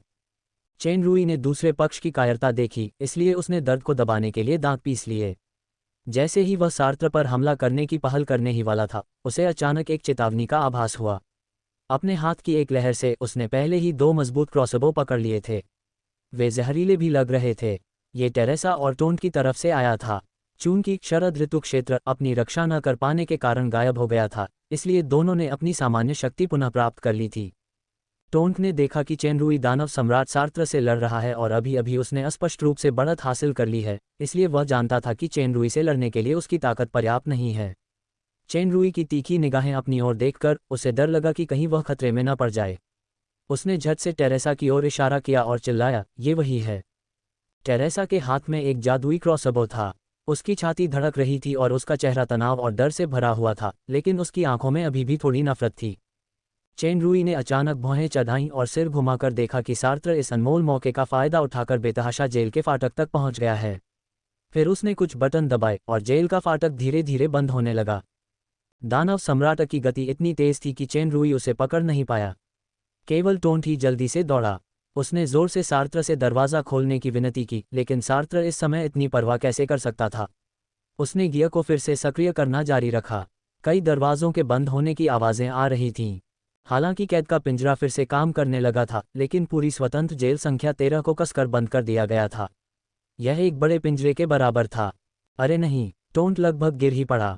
चेनरुई की बर्फीली निगाहों से मिलते ही उसे लगा कि उसके सामने अभी भी एक भयानक दुश्मन है, इसलिए वह जल्दी से उठा और ज़मीन पर घुटनों के बल बैठ गया। सर, मुझे माफ़ कर दीजिए। मैं सिर्फ पारिवारिक आदेश के तहत आया था। पीएस मेरे दूर के चाचा हैं। मैं उन्हें आम दिनों में भी कम ही देखता हूँ। वह बूढ़ा आदमी अपनी मौत ढूंढ रहा है। उसने असल में सर का विरोध किया था। अपनी जान की भीख मांगने के लिए टोंट ने अपने मृत चाचा की निंदा करके अपना कुरूप रूप दिखाया। चेनरुई की आंखें गहरी घृणा से भर गईं। उसने उसे अपनी बात पूरी करने का मौका ही नहीं दिया। उसके हाथ के एक झटके से टोंट के चेहरे पर एक जोरदार वार हुआ। हड्डियां टूटने की आवाज़ के साथ वह तुरंत जमीन पर गिर पड़ा। धीरे धीरे उसका खून बहने लगा। किसी को पता नहीं चला कि वह जिंदा है या मरा। चेनरुई ने टोंट को गिराने के बाद अपनी नज़र टेरेसा पर घुमाई, जिसने अभी अभी उस पर क्रॉसबो तीर से हमला किया था। टेरेसा का दिल कांप उठा। वह जानती थी कि वह ज़रूर मरेगी, इसलिए उसने दांत पीसते हुए कहा, मैंने पहले ही एक बार किसी से शादी कर ली थी। बाद में मैंने लेस्टिन को अपने पक्ष में करने के लिए उससे शादी कर ली।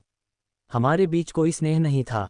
और जैसा तुमने कहा, जिस नफ़रत को फ़ायदे में बदला जा सकता है, वह असली नफ़रत नहीं है। लेकिन जब वह मर जाएगा तो मुझे फिर से दूसरे प्रभावशाली लोगों से शादी करने के लिए एक हथियार के रूप में इस्तेमाल किया जाएगा, इसलिए मैं तुमसे नफरत करती हूँ। मुझे इस निराशाजनक जीवन से नफरत है। चेनरुई के दिल में सन्नाटा छा गया। बड़े परिवारों के बच्चों के शानदार कपड़ों और कुलीनता के पीछे कितने ही अनैच्छिक दुख छिपे होते हैं। उसका हाथ अभी भी हिल रहा था। टेरेसा जवाब में गिर पड़ी, लेकिन बेहोश हो गई। जीने से ही उम्मीद है, चेनरुई ने अपनी बुरी तरह घायल छाती को पकड़ते हुए कहा। उसे समझ नहीं आ रहा था कि यह बात उससे कही गई थी या खुद से। अरे पागल, सार्त्र की प्रतिशोध भरी आवाज़ जेल के बाहर सुनाई दी। उसकी आवाज़ शायद किसी जादुई यंत्र से आई थी। डोरेन और शाही पहरेदार जल्द ही यहाँ आएंगे। जेल से भागने की कोशिश करने पर तुम्हें सीधे फांसी दे दी जाएगी। भागने की कोशिश मत करो। अगर तुम कैद से आज़ाद भी हो गए तो भी तुम अकेले एक राक्षस सम्राट की शक्ति से इस सीलबंद जेल को तोड़ नहीं पाओगे। मुझे अपनी आंखों से तुम्हें दुखद रूप से मरते हुए देखना होगा। चेनरुई ने सार्त्र की बात अनसुनी कर दी। वह तो बस एक कुत्ता था जो काटने की भी हिम्मत नहीं करता था। हवा चलने लगी है, तो फिर तूफान आने से पहले थोड़ी और गड़गड़ाहट करते हैं, चेनरुई ने शांति से कहा। उसके हाथ में पहले से ही अखरोट के आकार की एक गेंद थी। गेंद पर सूक्ष्म स्पंदित रून दिखाई देने लगे। ड्रैगन शिलालेख के साथ एक नई शक्ति। जनरल डोरेन रस को गुप्त जेल से एक जरूरी खबर मिली तो वह दंग रह गए। वह तुरंत गुप्त जेल की ओर दौड़े। जैसे ही वह पहुंचने ही वाला था, उसने एक तेज आवाज़ सुनी। उसके तुरंत बाद एक भयानक झटका लगा। डोरेन की सीट के नीचे बैठा उत्परिवर्तित राक्षसी घोड़ा इतना घबरा गया कि लगभग अपनी पीठ नीचे कर ली। ये तेज आवाज़ आधी रात में बिजली कड़कने जैसी थी। भूकंप का जोरदार झटका काफ़ी बड़ा था, लगभग आधे शहर के अंदरूनी हिस्से तक फैल गया। कुछ देर के लिए तो हर जगह बत्तियां जल उठीं। कई लोग जो इससे परेशान थे, हालात का जायजा लेने के लिए बाहर निकल आए। जोरदार आवाज़ की दिशा गुप्त जेल की थी। डोरेन ने बिना सोचे समझे अपना घोड़ा छोड़ दिया। वह तेजी से आगे बढ़ा और तुरंत गायब हो गया। हमेशा से सख्त रही गुप्त जेल इस समय अस्त व्यस्त हो गई थी। स्वतंत्र प्रांगण में स्थित जेल संख्या 13 पूरी तरह से ढह गई थी। इस भयानक शक्ति के प्रभाव से गुप्त जेल के अधिकांश कारागार बुरी तरह क्षतिग्रस्त हो गए थे। मोटा वार्डन कबांग पसीने से तरबतर था और उसने जेल प्रहरियों को जोर से आदेश दिया कि वे उन कैदियों का पीछा करें जो भागने का मौका पाकर भाग निकले।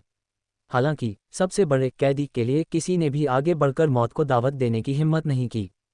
चार्ल्स इस समय थोड़ा जर्जर लग रहा था, लेकिन किसी की हिम्मत नहीं हुई कि इस भयानक आदमी को कम आंक सके, क्योंकि इस कैदी ने अभी अभी सबसे अटूट जेल 13 को अंदर से तहस नहस कर दिया था। वह दानव सम्राटों और यहाँ तक कि दानव अधिपतियों को भी कैद करने वाली सबसे मजबूत जेल थी। दरअसल चेन रुई खुद भी चुपके से राहत की सांस ले रहा था। जेरे की शक्ति उसकी कल्पना से कहीं ज्यादा प्रबल थी। ड्रैगन शिलालेख की कैद की शक्ति पूरी तरह से हट जाने के बाद चेन रुई ने भंडारण स्थान से एक सुरक्षा जादू का घेरा बनाने के लिए सामान निकाला। उसने दानव ढाल भी निकाल ली। उस भयानक शक्ति ने जादू के घेरे को तुरंत नष्ट कर दिया। सौभाग्य से उसके पास दानव ढाल थी, जो दानव क्षेत्र का सर्वोच्च कवच है, अन्यथा वह बड़ी मुसीबत में पड़ जाता। बेशक वह राजधानी से दूर एक निश्चित स्थान तक भागने के लिए स्टार गेट का भी इस्तेमाल कर सकता था, लेकिन जाहिर है कि वह यही नहीं चाहता था। अपनी ओर कदम दर कदम बढ़ते उस भयानक दुश्मन को देखकर सार्त्र का चेहरा दहशत से भर गया। वह इस पागल आदमी से दोबारा लड़ने के बजाय सबके सामने भाग जाना पसंद करता। अगर उसने पहले ही मौका न देखा होता और बेतहाशा जेल से भाग न निकला होता, तो वह लिंकन परिवार का वर्तमान मुखिया ढह चुकी जेल संख्या 13 की तरह इतिहास बन जाता। चार्ल्स! आकाश से एक घंटी जैसी चीख आई, जिसने सारे शोर को दबा दिया। गुप्त कारागार के प्रहरियों ने राहत की सांस ली। साम्राज्य का दूसरा सेनापति डोरेन रस आखिरकार आ ही गया। सार्त्र का तनावग्रस्त हृदय आखिरकार शांत हो गया। कम से कम मुझे उस पागल का सामना तो नहीं करना पड़ेगा। मोटा आदमी कबांग, जो अभी अभी थोड़ा शांत हुआ था, बेचैन हो गया। खैर, आज की घटना के लिए सीधे तौर पर वही जिम्मेदार था। चेन रुई ने ऊपर देखा और डोरेन को हवा में तैरते हुए देखा। डोरेन कृपालु था और उसने चांदनी में पूरी जेल की अराजकता देखी, खासकर जेल नंबर 13 के आसपास का दृश्य। उसकी आंखें आश्चर्य से चमक उठीं और उससे भी ज्यादा हड्डियां कंपा देने वाली ठंडक। चेन रुई ने डोरेन को घूरा, जो धीरे धीरे उतर रहा था, और जरा भी घबराया नहीं। उसने फिर भी शांत स्वर में कहा, जनरल डोरेन, मैंने पहले रीजेंट रॉयल हाइनेस ऑब्सीडियन से मिलने का अनुरोध किया था। मुझे याद है आपका जवाब था कि जो लोग कारावास की बेड़ियां पहनते हैं उन्हें कोई अधिकार नहीं है। मुझे यह अभी मिलना चाहिए, है ना? दूसरे पक्ष को अपनी खाली कलाई उठाकर किसी तरह दिखावा करते देख डोरेन का चेहरा और भी उदास हो गया। जरूर, मैं तुम्हारी लाश को यह हक दे दूंगा। अगर सर जनरल सचमुच ऐसा करना चाहते हैं तो भविष्य में एक से ज्यादा लाशें रॉयल हाइनेस ऑब्सीडियन से मिलेंगी। हो सकता है कि तुम्हारे पीछे लिंकन परिवार के मुखिया सर जनरल भी हों और यहाँ मौजूद सभी लोग भी। बेशर्म शेखी, मैं देखना चाहता हूं कि यह तथाकथित वरिष्ठ सलाहकार कितना काबिल है। डोरेन के हाथ में पहले से ही एक बड़ी तलवार थी। ये तलवार 3 मीटर लंबी थी। ये वही हथियार था जिसका इस्तेमाल साम्राज्य का दूसरा सेनापति आमतौर पर करता था, सोल शैटर। ऐसा लग रहा था कि डोरेन के स्वर में तिरस्कार के भाव होने के बावजूद उसने अपने दिल में इस प्रतिद्वंद्वी को कम नहीं आंका था। उसने बिना किसी हिचकिचाहट के अपनी पूरी ताकत लगा दी। मुझे लगता है आपने जेल नंबर 13 की स्थिति देखी होगी। यह असल में मेरी असली ताकत नहीं है, बल्कि किसी चीज़ की मदद से है। मैं इस चीज़ का एक बार फिर इस्तेमाल कर सकता हूँ। इन शब्दों ने डोरेन और सार्त्र के चेहरे के भाव एक साथ बदल दिए।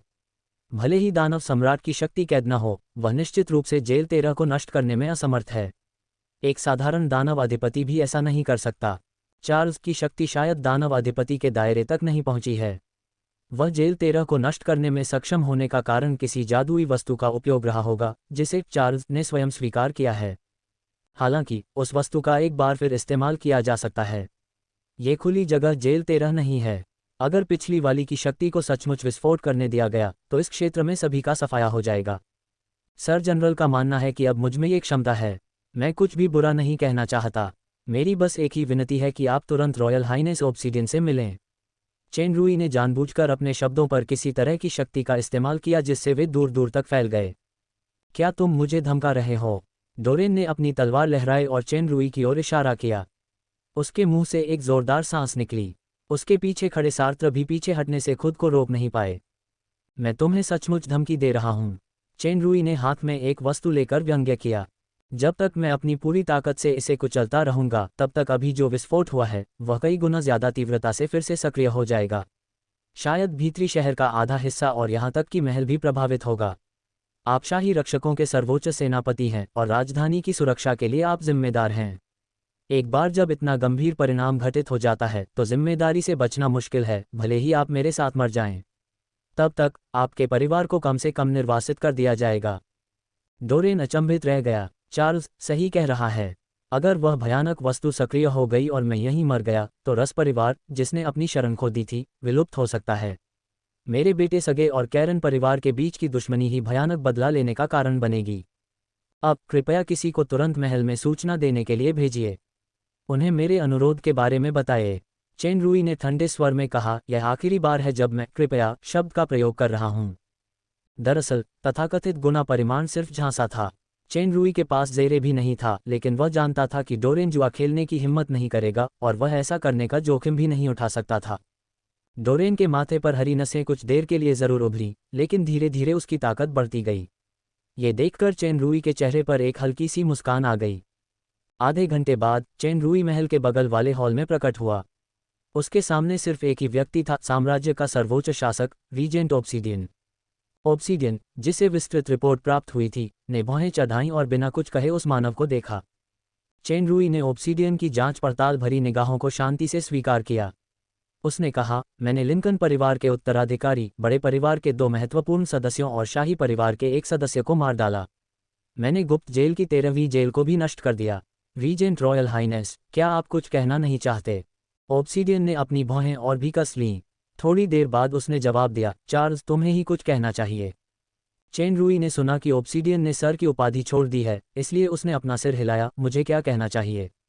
ये कहना चाहिए कि मैंने अंतरिक्ष से होते हुए दानव क्षेत्र तक यात्रा करने का जोखिम उठाया और कुछ देवदूत साम्राज्य के लिए भारी लाभ पहुंचाया, लेकिन मुझे बिना किसी कारण के एक घात का सामना करना पड़ा और मुझे वापस लड़ने के लिए मजबूर होना पड़ा। या मुझे ये कहना चाहिए कि जब मैं आपके लिए और अधिक आश्चर्य लाने के लिए फिर से दानव क्षेत्र में आया तो रॉयल हाइनेस, हमसे मिलने से पहले ही मैं सबसे अंधेरी जेल में फंस गया था। इसके अलावा जेल में मुझसे मुलाकात करने आए सार्त्र ने मुझे लगभग दुखद रूप से मार डाला था। इस जांच पड़ताल भरे स्वर को सुनकर ऑब्सीडियन की आंखें ठंडी हो गईं। क्या महाराज ये बताना चाहेंगे कि मेरे साथ इतना अनुचित व्यवहार क्यों किया गया? मैं तुम्हारे शासन के अधीन पतित देवदूत साम्राज्य से नहीं हूं, न ही इस दानव लोक से। अगर मैं जाना चाहूं तो गुप्त कारागार में फंसने से पहले जा सकता हूं। मानो अपनी बात को साबित करने के लिए चेन रूई के सामने एक रोशन द्वार था, स्टार गेट। मैं यहां रहकर इस तरह की यातना क्यों सहूंगा? अगर मेरे पास तैयार की गई जीवन रक्षक वस्तु न होती तो मैं उस लानत जेल में ही मर जाता। चेन रूई की शिकायत खत्म होने के बाद वह फिर से शांत हो गया। महाराज, इससे पहले कि हम ये तय करें कि हमें अपना सहयोग जारी रखना है या नहीं, आपको मेरे द्वारा लाए गए उपहार पर एक नज़र डालनी चाहिए। उपहार? ऑब्सीडियन ने अपनी भौहें थोड़ी सी ऊपर उठाईं और व्यंग्यात्मक लहजे में पूछा। चेन रूई ने देखा कि ऑब्सीडियन को वह उपहार नहीं मिला जो उसने इसाबेला को दिया था। ऐसा लग रहा था कि रोमेल की बात सच थी, लेकिन उसने इस बात का खुलासा नहीं किया। इसके बजाय उसने एक और डिब्बा निकाला और उसे खोला।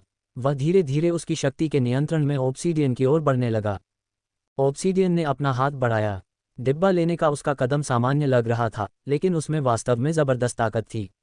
वह इस इंसान की किसी चाल से सावधान था जिसने जेल 13 को नष्ट कर दिया था, लेकिन अपेक्षित बात नहीं हुई। डिब्बे में एक उत्तम क्रिस्टल की बोतल थी। ऑब्सीडियन एक ऐसा व्यक्ति था जो वस्तुओं का मूल्य जानता था। एक नज़र में वह देख सकता था कि इस क्रिस्टल की बोतल में उत्कृष्ट कारीगरी थी और इसका मूल्य असाधारण था। क्रिस्टल की बोतल में कुछ काला तरल था। किनारे पर एक छोटा सा नाजुक चिन्ह था।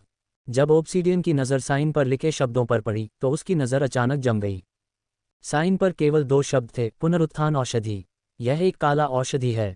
यह उन 2 काले पोषणों में से एक है जो ग्रैंड मास्टर के उच्चतम स्तर का प्रतिनिधित्व करता है। ये है। ऑब्सीडियन खुद को एक और सवाल पूछने से नहीं रोक सका। अगर यह सचमुच पुनरुत्थान की औषधि है तो मुझे चार्ल्स के मूल्य का पुनर्मूल्यांकन करना होगा। मुझे लगता है कि महाराज की नज़र से आपको साइन पर लिखे 2 शब्द दिखाई देने चाहिए। जी हाँ, ये सर्वोच्च स्तर का ग्रैंड मास्टर ब्लैक पोशन है, पुनरुत्थान पोशन। ऑब्सीडियन के हैरान भाव देखकर चेन रूई ने गर्व से कहा, जैसा कि मैंने पहले कहा था, वापसी की योजना का सबसे महत्वपूर्ण हिस्सा सफल रहा है। मुझे छिपे हुए ग्रैंड मास्टर ने पहचान लिया है और मैं उनका पंजीकृत शिष्य बन गया हूँ। यह मेरे गुरु का काम है।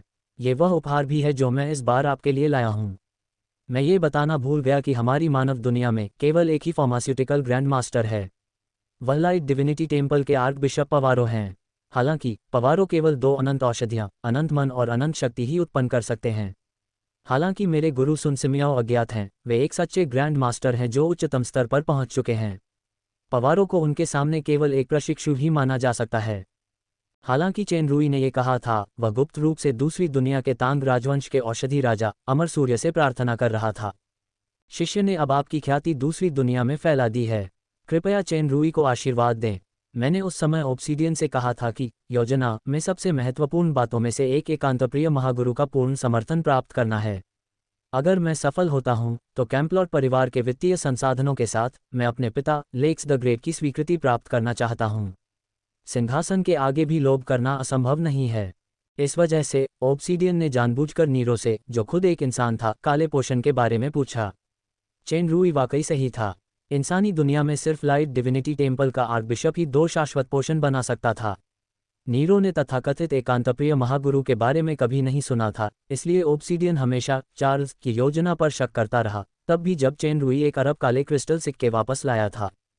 हालांकि अगर मास्टर सन सिमियाओ पुनरुत्थान औषधि बना सकते हैं, तो वे निश्चित रूप से एक महान गुरु हैं जो आर्कबिशप पवारो से कहीं बेहतर हैं।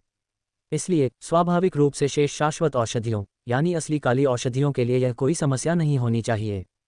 बात यह है कि क्या इस बोतल में मौजूद औषधि वास्तव में पुनरुत्थान औषधि है। ऑब्सीडियन शांत हो गया और बोला, चूंकि यह मेरे लिए एक उपहार है, तो क्या इसका मतलब यह है कि मैं इसे अपनी इच्छानुसार उपयोग कर सकता हूं? बेशक। चेन रुई ने ऑब्सीडियन के विचारों को समझा और सिर हिलाया। ऑब्सीडियन ने तुरंत किसी को एक हेलहाउंड भेजने का आदेश दिया। एक विचार से ही हेलहाउंड के 7 छिद्रों से खून बहने लगा और वह मर गया। फिर दवा के प्रभाव से हेलहाउंड चमत्कारिक रूप से जीवित हो गया। हालांकि वह कमजोर लग रहा था, लेकिन दवा का असर निर्विवाद था। एक असली पुनरुत्थान औषधि। क्रिस्टल की बोतल पकड़े ऑब्सीडियन का हाथ कांपने से खुद को नहीं रोक पाया। दानव लोक में हजारों या लाखों सालों में ऐसा पहली बार हुआ होगा। यहां तक कि 9000 साल पहले औषधि के महागुरु रोसेनबर्ग भी केवल शाश्वत औषधि ही बना सकते थे। ये पुष्टि करने के बाद कि यह एक असली पुनरुत्थान औषधि है, ऑब्सीडियन फिर से दिल टूटने से खुद को नहीं रोक पाया। इतनी कीमती औषधि एक नरक के कुत्ते पर बर्बाद हो गई। हालांकि जब तक यह इंसान है, भविष्य में इस काली औषधि के स्रोत के बारे में कोई चिंता नहीं होगी। दानव लोक में वर्तमान में कोई वास्तविक पोषण ग्रैंड मास्टर नहीं था। सर्वोच्च स्तर के ग्रैंड मास्टर की तो बात ही छोड़ दीजिए। एक बार जब ब्लैक पोषण दुनिया के सामने आ जाएगा, तो यह निश्चित रूप से अद्भुत होगा। जब तक ऑब्सीडियन इस अनोखे और अनमोल संसाधन पर एकाधिकार कर सकता है, तब तक ये न केवल अपार धन ला सकता है, बल्कि उसका राजनीतिक प्रभाव भी बेजोड़ होगा। साम्राज्य का ज्येष्ठ परिवार और कुछ सेनाएं या जागीरें जो उसकी आज्ञा नहीं मानती, वे सचमुच उसके अधीन हो जाएंगी। तब वह रीजेंट के रूप में एक सच्चा सम्राट बन सकेगा। इसके अलावा अगर तरीके सही रहे, तो बाकी दोनों साम्राज्य भी फॉलेन एंजल साम्राज्य को अलग नज़र से देखेंगे। अब खूनी साम्राज्य और डार्क शैडो साम्राज्य से डरने की कोई ज़रूरत नहीं थी। ठीक है, महाराज ने आपके उपहार का परीक्षण पूरा कर लिया है। मुझे अब जाना चाहिए, चेन रुई ने शांति से कहा। चार्ल्स, ऑब्सीडियन ने सर की उपाधि का प्रयोग तो नहीं किया, लेकिन उसका लहजा पहले से बिल्कुल अलग था। चेन रुई को देखने का उसका अंदाज भी बिल्कुल अलग था। दानव क्षेत्र में एक से ज्यादा साम्राज्य थे। जब चार्ल्स गुस्से में दूसरे साम्राज्यों के साथ सहयोग करने के लिए चले गए, तो ऑब्सीडियन को लगा कि आज की गलती का उसे जिंदगी भर पछतावा होगा। यहाँ तक कि अगर रेजेन द ग्रेट और कैथरीन द ग्रेट को भी इस स्थिति का सामना करना पड़े, तो वे प्रलोभन से बच नहीं सकते। मैंने एक बार कहा था कि हमारे सहयोग को कोई भी चीज़ प्रभावित नहीं कर सकती। पहले भी ऐसा ही था, अब भी ऐसा ही है, और भविष्य में भी ऐसा ही रहेगा। मैं तुम्हें वो सब कुछ दे सकता हूँ जो तुम चाहो। मुझे बस विश्वास और ईमानदारी चाहिए। चेन रुई मुस्कुराए। मछली ने आखिरकार कांटे में फंस ही गया। चाहे वो काले क्रिस्टल के सिक्के हों, काली औषधियाँ हों या निजी सुरक्षा, ये सारी लागतें आखिरकार व्यर्थ नहीं जातीं। इस बार यह एक बड़ी मछली होगी। एक छोटी और उथल पुथल भरी रात गुजरी। अगली सुबह रीजेंट किंग ऑब्सीडियन ने आधिकारिक तौर पर मंत्रियों और प्रमुख परिवारों के प्रतिनिधियों को हॉल में मामलों पर चर्चा करने के लिए इकट्ठा किया। मासिक बैठकों को छोड़कर इस पैमाने की चर्चा बैठकें आमतौर पर दुर्लभ थीं। बैठक में कई पारिवारिक प्रतिनिधियों को एक नया चेहरा देखने को मिला। ये महल का उच्च पदस्थ सलाहकार चार्ल्स था, जिसने हाल ही में आलोचनाओं का शोर मचाया था। ये चार्ल्स बहुत ही भयानक है। उसने बड़े परिवारों के 3 महत्वपूर्ण सदस्यों और एक सहयोगी शाही परिवार के साथ साथ लिंकन परिवार के उत्तराधिकारी लॉर्डन को भी मार डाला। मैंने सुना है कि कल रात राजधानी में जो हलचल मची, वह चार्ल्स के गुप्त जेल की पौराणिक जेल संख्या 13 से भागने के कारण थी। यह आदमी अब सबके सामने बिल्कुल सही सलामत खड़ा है। और तो और, वह रीजेंट के बगल में खड़ा है। वह सैन्य मामलों के मंत्री से भी ऊपर है। ऐसी स्थिति निश्चित रूप से उस व्यक्ति के लिए नहीं है जो न्याय का इंतजार कर रहा हो। अप्रत्याशित रूप से रीजेंट ने सबसे पहले लिंकन परिवार के अपराधों की घोषणा की। लिंकन परिवार के उत्तराधिकारी लॉडन ने डीनेली परिवार के पियर्स, रयान परिवार के लेस्टन और सहयोगी शाही परिवार की मिया को उच्चपदस्थ सलाहकार चार्ल्स पर घात लगाने के लिए उकसाया। हालांकि वे असफल रहे और मारे गए। लिंकन परिवार के मुखिया सार्त्र अफवाहों से गलतफहमी होने के कारण बदला लेने के लिए आतुर थे। उन्होंने चार्ल्स को फंसाया और रीजेंट का झूठा आदेश दिया, जिसके परिणामस्वरूप जनरल डोरेन ने चार्ल्स को गुप्त कारागार में गिरफ्तार कर लिया। सार्त्र ने चार्ल्स को मारने की कोशिश में गुप्त कारागार में घुसकर भी हमला किया। इससे गुप्त कारागार में अफरातफरी मच गई और कई बड़े अपराधी भाग निकले।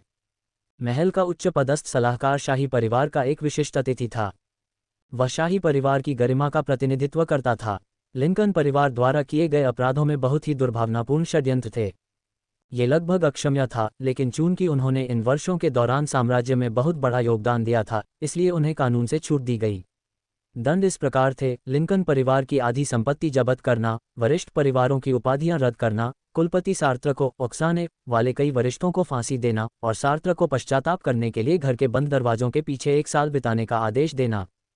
रयान परिवार और डीनेली परिवार, जो सहयोगी थे, को भी चेतावनी दी गई और भारी जुर्माना लगाया गया।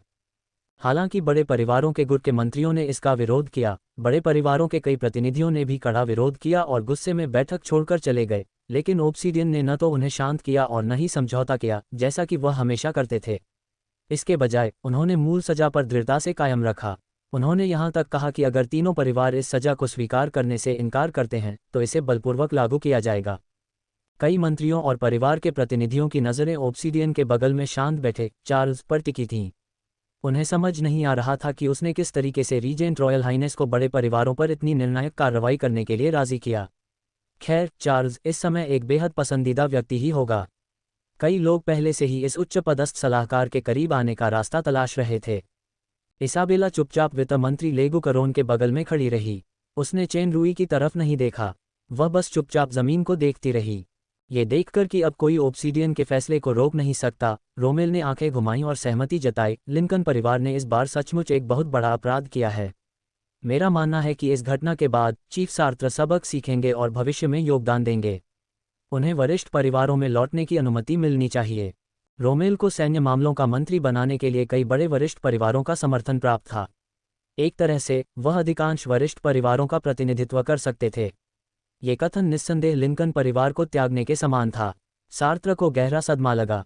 वे अचानक उदास हो गए और 100 साल बूढ़े लगने लगे। ओब्सीडियन ने संतोष से सिर हिलाया। फिलहाल वह बड़े परिवारों के साथ ज्यादा खिलवाड़ नहीं करना चाहता था। जब उसे सचमुच काली औषधि मिल जाएगी तो उन्हें चरणबद्ध तरीके से दबाने में देर नहीं लगेगी। बस एक बात है जो मैं उठाना चाहता हूँ। रोमेल ने इसाबेला की ओर देखा। मेरी जानकारी के अनुसार सर चार्ल्स ने जनरल डोरेन द्वारा ले जाए जाने से पहले लेडी इसाबेला को एक उपहार दिया था। उन्होंने उसे स्पष्टीकरण के प्रमाण के रूप में रीजेंट रॉयल हाइनेस को सौंपने के लिए कहा था, लेकिन लेडी इसाबेला ने उसे गुप्त रूप से छिपा लिया और उसे महामहिम को नहीं दिया। उन्होंने सर चार्ल्स के लिए मध्यस्थता करने के लिए महामहिम से मुलाकात भी नहीं की। व्यक्तिगत रूप से मैं इस घटना से स्तब्ध था और सर चार्ल्स के लिए और भी अधिक दुखी था। ओब्सीडियन पुनरुत्थान औषधि की उस बोतल की बर्बादी से बहुत दुखी था। अब जब उसने उपहार शब्द सुना तो उसका दिल दहल गया। उसकी आंखों से ठंडक फैल गई। रोमेल, क्या तुम्हें यकीन है कि ऐसी कोई चीज़ होती है? मैं अपनी जान की बाजी लगाकर इसकी गारंटी दे सकता हूँ। मेरे पास एक निजी गवाही भी है। वह एक नौकरानी है जो सर चार्ल्स द्वारा उपहार सौंपे जाने के समय मौजूद थी। रोमेल ने चेन रूई की ओर देखते हुए आत्मविश्वास से कहा, दरअसल सर चार्ल्स इसका सबसे बड़ा सबूत हैं। इतना ही नहीं, मुझे मिली ताज़ा जानकारी के अनुसार लॉडन द्वारा सर चार्ल्स पर घात लगाने का कारण लेडी इसाबेला का उकसाना था। युवा और ऊर्जावान लॉडन उस सुंदरता पर मोहित हो गया था। ईर्ष्या के कारण उसने जल्दबाजी में एक बड़ी गलती कर दी। सच कहूं तो इस सब का स्रोत लेडी डेविल स्नेह है। चूंकि लिंकन परिवार का अपराध क्षमा योग्य नहीं है, इसलिए इसाबेला तो और भी अक्षम्य है। मैं आपसे निवेदन करता हूं कि आप इस मामले को निष्पक्षता से निपटाएं। मृत आत्माओं को शांति देने के लिए असली अपराधी इसाबेला का सिर काट दें।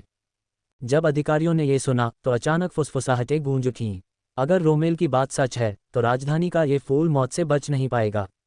चूंकि लिंकन परिवार के लिए कोई मौका नहीं था तो इसाबेला को भी माफ नहीं किया जा सकता था। रीजेंट अपनी ही बात से मुकर नहीं सकता था। कितना मनमोहक राजधानी का फूल था। अगर वह गायब हो जाए तो अफसोस होगा, लेकिन उसे तो मरना ही था। रोमेल का इरादा बहुत सीधा था। अगर बड़े परिवार लिंकन परिवार का समर्थन खो देते हैं तो ऑब्सीडियन को भी एक समर्थक हटाना होगा। इसके अलावा ये घटना वास्तव में एक सच्चाई है। चार्ल्स सबसे शक्तिशाली गवाह है। इसका मतलब ये भी था कि वह बड़े परिवारों की ओर से चार्ल्स के प्रति सद्भावना व्यक्त कर रहा था। वर्तमान स्थिति के आधार पर विश्लेषण करने पर शुरुआती उम्मीदों से कहीं ज्यादा बड़े लाभ जरूर होंगे जो चार्ल्स को रीजेंट ऑब्सीडियन बनाने में सक्षम बनाते हैं ताकि वे बड़े परिवारों को खुले तौर पर मंजूरी दे सकें। ऐसा लगता है कि मैंने पहले उसे सचमुच कम करके आंका था। बहरहाल मुझे उसे जीतने की कोशिश करनी ही होगी, चाहे इसके लिए कितनी भी बड़ी कीमत और धैर्य क्यों न चुकाना पड़े। मुस्कुराते हुए रोमेल को देखकर ऑब्सीडियन का चेहरा धीरे धीरे उदास होता गया। उपहार सच्चा हो या झूठ, इसाबेला मेरे अधीन एक बहुत ही महत्वपूर्ण व्यक्ति है। वह न केवल राजनीति और अर्थशास्त्र में काफ़ी प्रतिभाशाली है, बल्कि वह सबसे परिष्कृत खुफिया एजेंसी को भी नियंत्रित करती है। अगर इस घटना के कारण उसे नुकसान पहुंचता है तो यह निश्चित रूप से एक बहुत बड़ी क्षति है। मुख्य बात यह है कि जब मैं लिंकन परिवार से निपट रहा था तो मैं अपनी बातों में बहुत आगे बढ़ गया था, इसलिए अगर मैं अब इसाबेला को माफ़ कर दूं तो दूसरों को मनाना मुश्किल है। फिलहाल बड़े परिवारों का प्रभाव काफ़ी ज़्यादा है और इसमें चार्ल्स भी शामिल है। चार्ल्स के साथ मेरे संपर्क के आधार पर यह इंसान द्वेष रखता है। लिंकन परिवार की सज़ा उसके सहयोग की एक शर्त है। बेशक भले ही वह में ही क्यों न हो, दुश्मन पर दया करना असंभव है। ऑब्सीडियन ने गहरी सांस ली और कहा, इसाबेला क्या तुम समझाना नहीं चाहती? अपनी आंखों में हल्की सी खामोशी लिए इसाबेला ने अपना सिर हिलाया, इसमें समझाने के लिए कुछ भी नहीं है। ऑब्सीडियन ने आंखें उठाईं। उसने मंत्रियों की निगाहों पर नजर डाली। जब वह दांत पीसते हुए फैसला सुनाने ही वाला था, चेन रूई ने कहा, महाराज लगता है मुझे पीड़ित को बाहर आकर इस बारे में संक्षेप में बात करनी चाहिए। ऑब्सीडियन ने सिर हिलाया। चेन रूई खड़ा हुआ और अपना सिर हिलाया। पहली बात जो समझानी है वह यह है कि तथाकथित उपहार असल में ऐसी कोई चीज़ नहीं है। रोमेल की आत्मविश्वास भरी मुस्कान उसके चेहरे पर तुरंत जम गई। सबसे ज्यादा हैरान इसाबेला हुई। हालांकि उसके चेहरे के भाव वैसे ही रहे, लेकिन उसकी शांत नीली आंखों में आखिरकार लहरें आ गईं। चार्ल्स मुख्यवादी था। अगर उसने कहा कि अगर ऐसी कोई बात नहीं है तो ऐसी कोई बात नहीं होगी। अगर रोमेल को 100 नौकरानियां भी गवाह मिल जाएं तो भी यह बेकार होगा। ऑब्सीडियन को राहत मिली और उसने थोड़ा सिर हिलाया। एक और बात कहनी जरूरी है। जिन दिनों मैं गुप्त जेल में कैद था, सैन्य मामलों के मंत्री महोदय मुझसे मिलने आए थे। उनकी जबरदस्ती और प्रलोभन आज भी मुझे याद हैं। रोमेल को देखते हुए, जिसका रंग अचानक बदल गया था, चेन रूई का स्वर और भी ठंडा हो गया। उस समय मैं उसकी शर्तों से सहमत नहीं था। सर रोमेल के मुझे धमकी देने और चले जाने के तुरंत बाद सर सार्त्र, जो मेरी दुखद मृत्यु चाहते थे, गुप्त कारागार में प्रकट हुए। सर रोमेल, जहां तक मुझे पता है, लॉर्डन ने मेरी हत्या का असली कारण आपके उकसावे पर ही किया था। चूंकि मैं मिस इसाबेला के बहुत करीब आ गया था, इसलिए यह आपके सैन्य मामलों के मंत्री के लिए एक राजनीतिक बाधा बन गया। मैंने उस जासूस को भी मार डाला जिसे आपने उस महिला जॉर्डेल कोचवान के बगल में बैठाया था। इनके लिए मुझे आपसे रीजेंट रॉयल हाइनेस और सभी मंत्रियों के सामने स्पष्टीकरण चाहिए।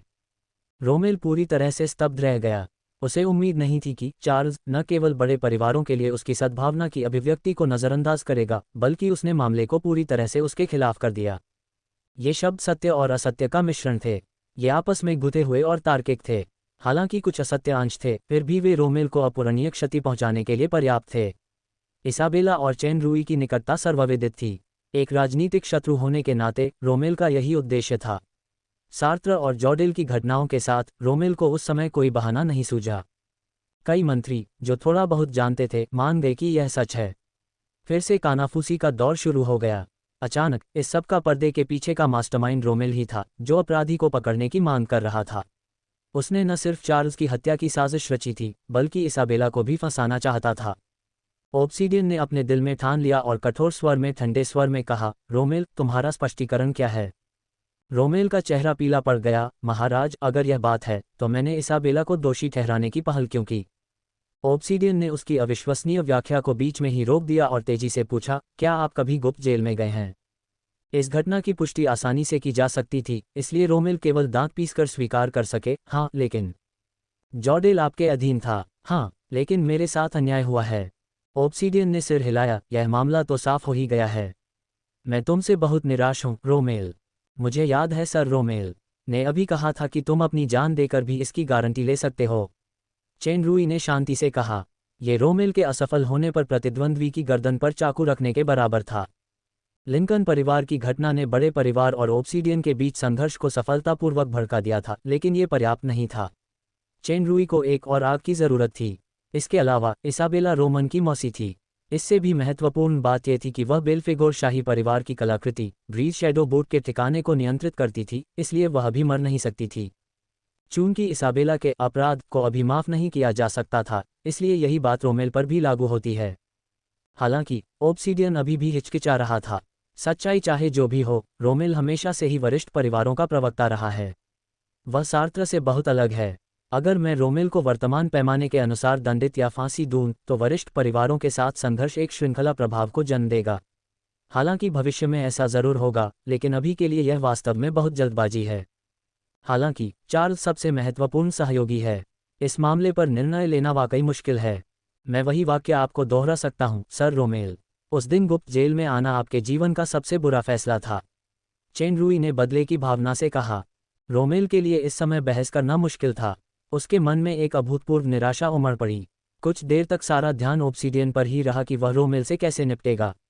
वरिष्ठ परिवारों के प्रतिनिधि ने कुछ भी नहीं कहा। ऐसा लग रहा था मानो किसी अदृश्य शक्ति का उदय किसी अजीब से माहौल में हो रहा हो। अगर कल रात का झटका गड़गड़ाहट का था, तो आज सचमुच तूफान था। अगर इसे ठीक से नहीं संभाला गया, तो इससे भयानक बाढ़ आ सकती थी। उस महत्वपूर्ण क्षण में इसाबेला, जो अब तक चुप थी, आखिरकार बोली, मुझे लगता है कि सर रोमेल उस समय भ्रमित थे। मैं रीजेंट रॉयल हाइनेस से अनुरोध करती हूँ कि उन्हें हल्की सजा दी जाए। चेन रुई समेत सभी हैरान थे। किसी को उम्मीद नहीं थी कि रोमेल के लिए सबसे पहले आवाज़ उठाने वाली उसकी जानी दुश्मन इसाबेला ही निकलेगी। अभी अभी रोमेल ने उसे भी मौत के घाट उतारने की साजिश रची थी। जब वह नीचे गिरा हुआ था, तो उस पर वार करने का यही सबसे अच्छा मौका था। डेविल स्नेयर का फूल कब गैर विषैला हो गया। ओब्सीडियन ने इसाबेला की समग्र स्थिति संभालने के लिए प्रशंसा की। यही वह ताकत थी जिसकी वजह से वह अपनी अधीनस्थ की सबसे ज्यादा प्रशंसा करता था। इसके साथ ही ओब्सीडियन ने मौके का फायदा उठाकर घोषणा की कि रोमेल को सैन्य मामलों के मंत्री और उसके सभी कर्तव्यों से मुक्त कर दिया गया है। सैन्य मामलों के मंत्री की जगह अस्थायी रूप से दूसरे जनरल डोरेन को नियुक्त किया गया। उसने रोमेल को फिर कभी नियुक्त न करके कड़ी सजा दी। जहां तक नए सैन्य मामलों के मंत्री पद के उम्मीदवार का सवाल है, वरिष्ठ परिवार अगली नियमित बैठक में उस उम्मीदवार को फिर से नियुक्त करेंगे। कर्तव्यों से मुक्ति और कठोर दंड चार्ल्स, इसाबेला और मंत्रियों को एक स्पष्टीकरण दे सकते थे। बीच में डोरेन द्वारा अस्थायी प्रतिस्थापन एक बफर अवधि थी। नए सैन्य मंत्री के पद के लिए यह अभी भी वरिष्ठ परिवारों पर निर्भर था। यह उनके लिए भी एक स्पष्टीकरण था। जब तक वह चार्ल्स के साथ सफलतापूर्वक सहयोग करता रहा और काली औषधियों की एकमात्र समर्थन शक्ति प्राप्त करता रहा, तब तक धीरे धीरे उसकी शक्ति वापस लेने और उसके स्थान पर अपने लोगों को नियुक्त करने में देर नहीं लगेगी। बेशक यह अंत बड़े परिवारों की स्वीकार्य सीमा के भीतर था। कोई आपत्ति नहीं उठाई गई। तूफान आखिरकार थम गया, लहरें भी शांत हो गईं। इस बार राजधानी के पूरे उच्च वर्ग में चार्ल्स का नाम गूंज उठा। सभी लोग इस बात पर पुनर्विचार और बहस कर रहे थे कि कौन सा रईस राजधानी की संरचना को प्रभावित कर सकता है। हालांकि चार्ल्स ने रोमेल की निंदा करके कुछ परेशानियां पैदा की, फिर भी कुल मिलाकर ओब्सीडियन उससे संतुष्ट था। नए सैन्य मंत्री के चयन से पहले डोरेन अस्थायी प्रतिनिधि थे। वह उनके पक्ष में कई लेख लिख सकते थे। इसके अलावा जब ओब्सीडियन ने अपना निर्णय सुनाया, तो चार्ल्स ने उसे जाने देकर उसका सम्मान किया। दरअसल ओब्सीडियन और बड़े परिवारों के बीच संघर्ष भड़काने की चेन रुई की योजना मूलतः सफल हो गई थी। उसने ज्यादा कुछ नहीं किया क्योंकि वह अगली सबसे महत्वपूर्ण सहयोग योजना को प्रभावित नहीं करना चाहता था। बैठक भंग कर दी गई। डोरेन और इसाबेला जैसे कुछ विश्वासपात्रों को हस्तांतरण अवधि के दौरान कुछ मामलों को व्यवस्थित करने के लिए छोड़ दिया गया। जब इसाबेला महल से बाहर निकली तो उसने एक आकृति को अपना इंतजार करते देखा। ये वह था। जब उसकी खूबसूरत नीली आंखों ने उस आदमी को दूर से आते देखा, तो उसके दिल में एक अजीब सी अनुभूति हुई। उसकी आंखों की ठंडक बेवजह और बढ़ गई। यानी आपको मुझे मैडम इसाबेला कहना चाहिए, उसने बर्फीली दूरी से धीमे स्वर में उत्तर दिया, जैसे कोई राहगीर वहां से गुजर रहा हो।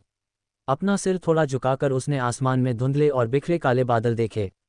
वे राख जैसे लग रहे थे। क्या वह वास्तव में चार्ल्स से प्यार करती थी, लेकिन उसे मारने के लिए कहा गया था?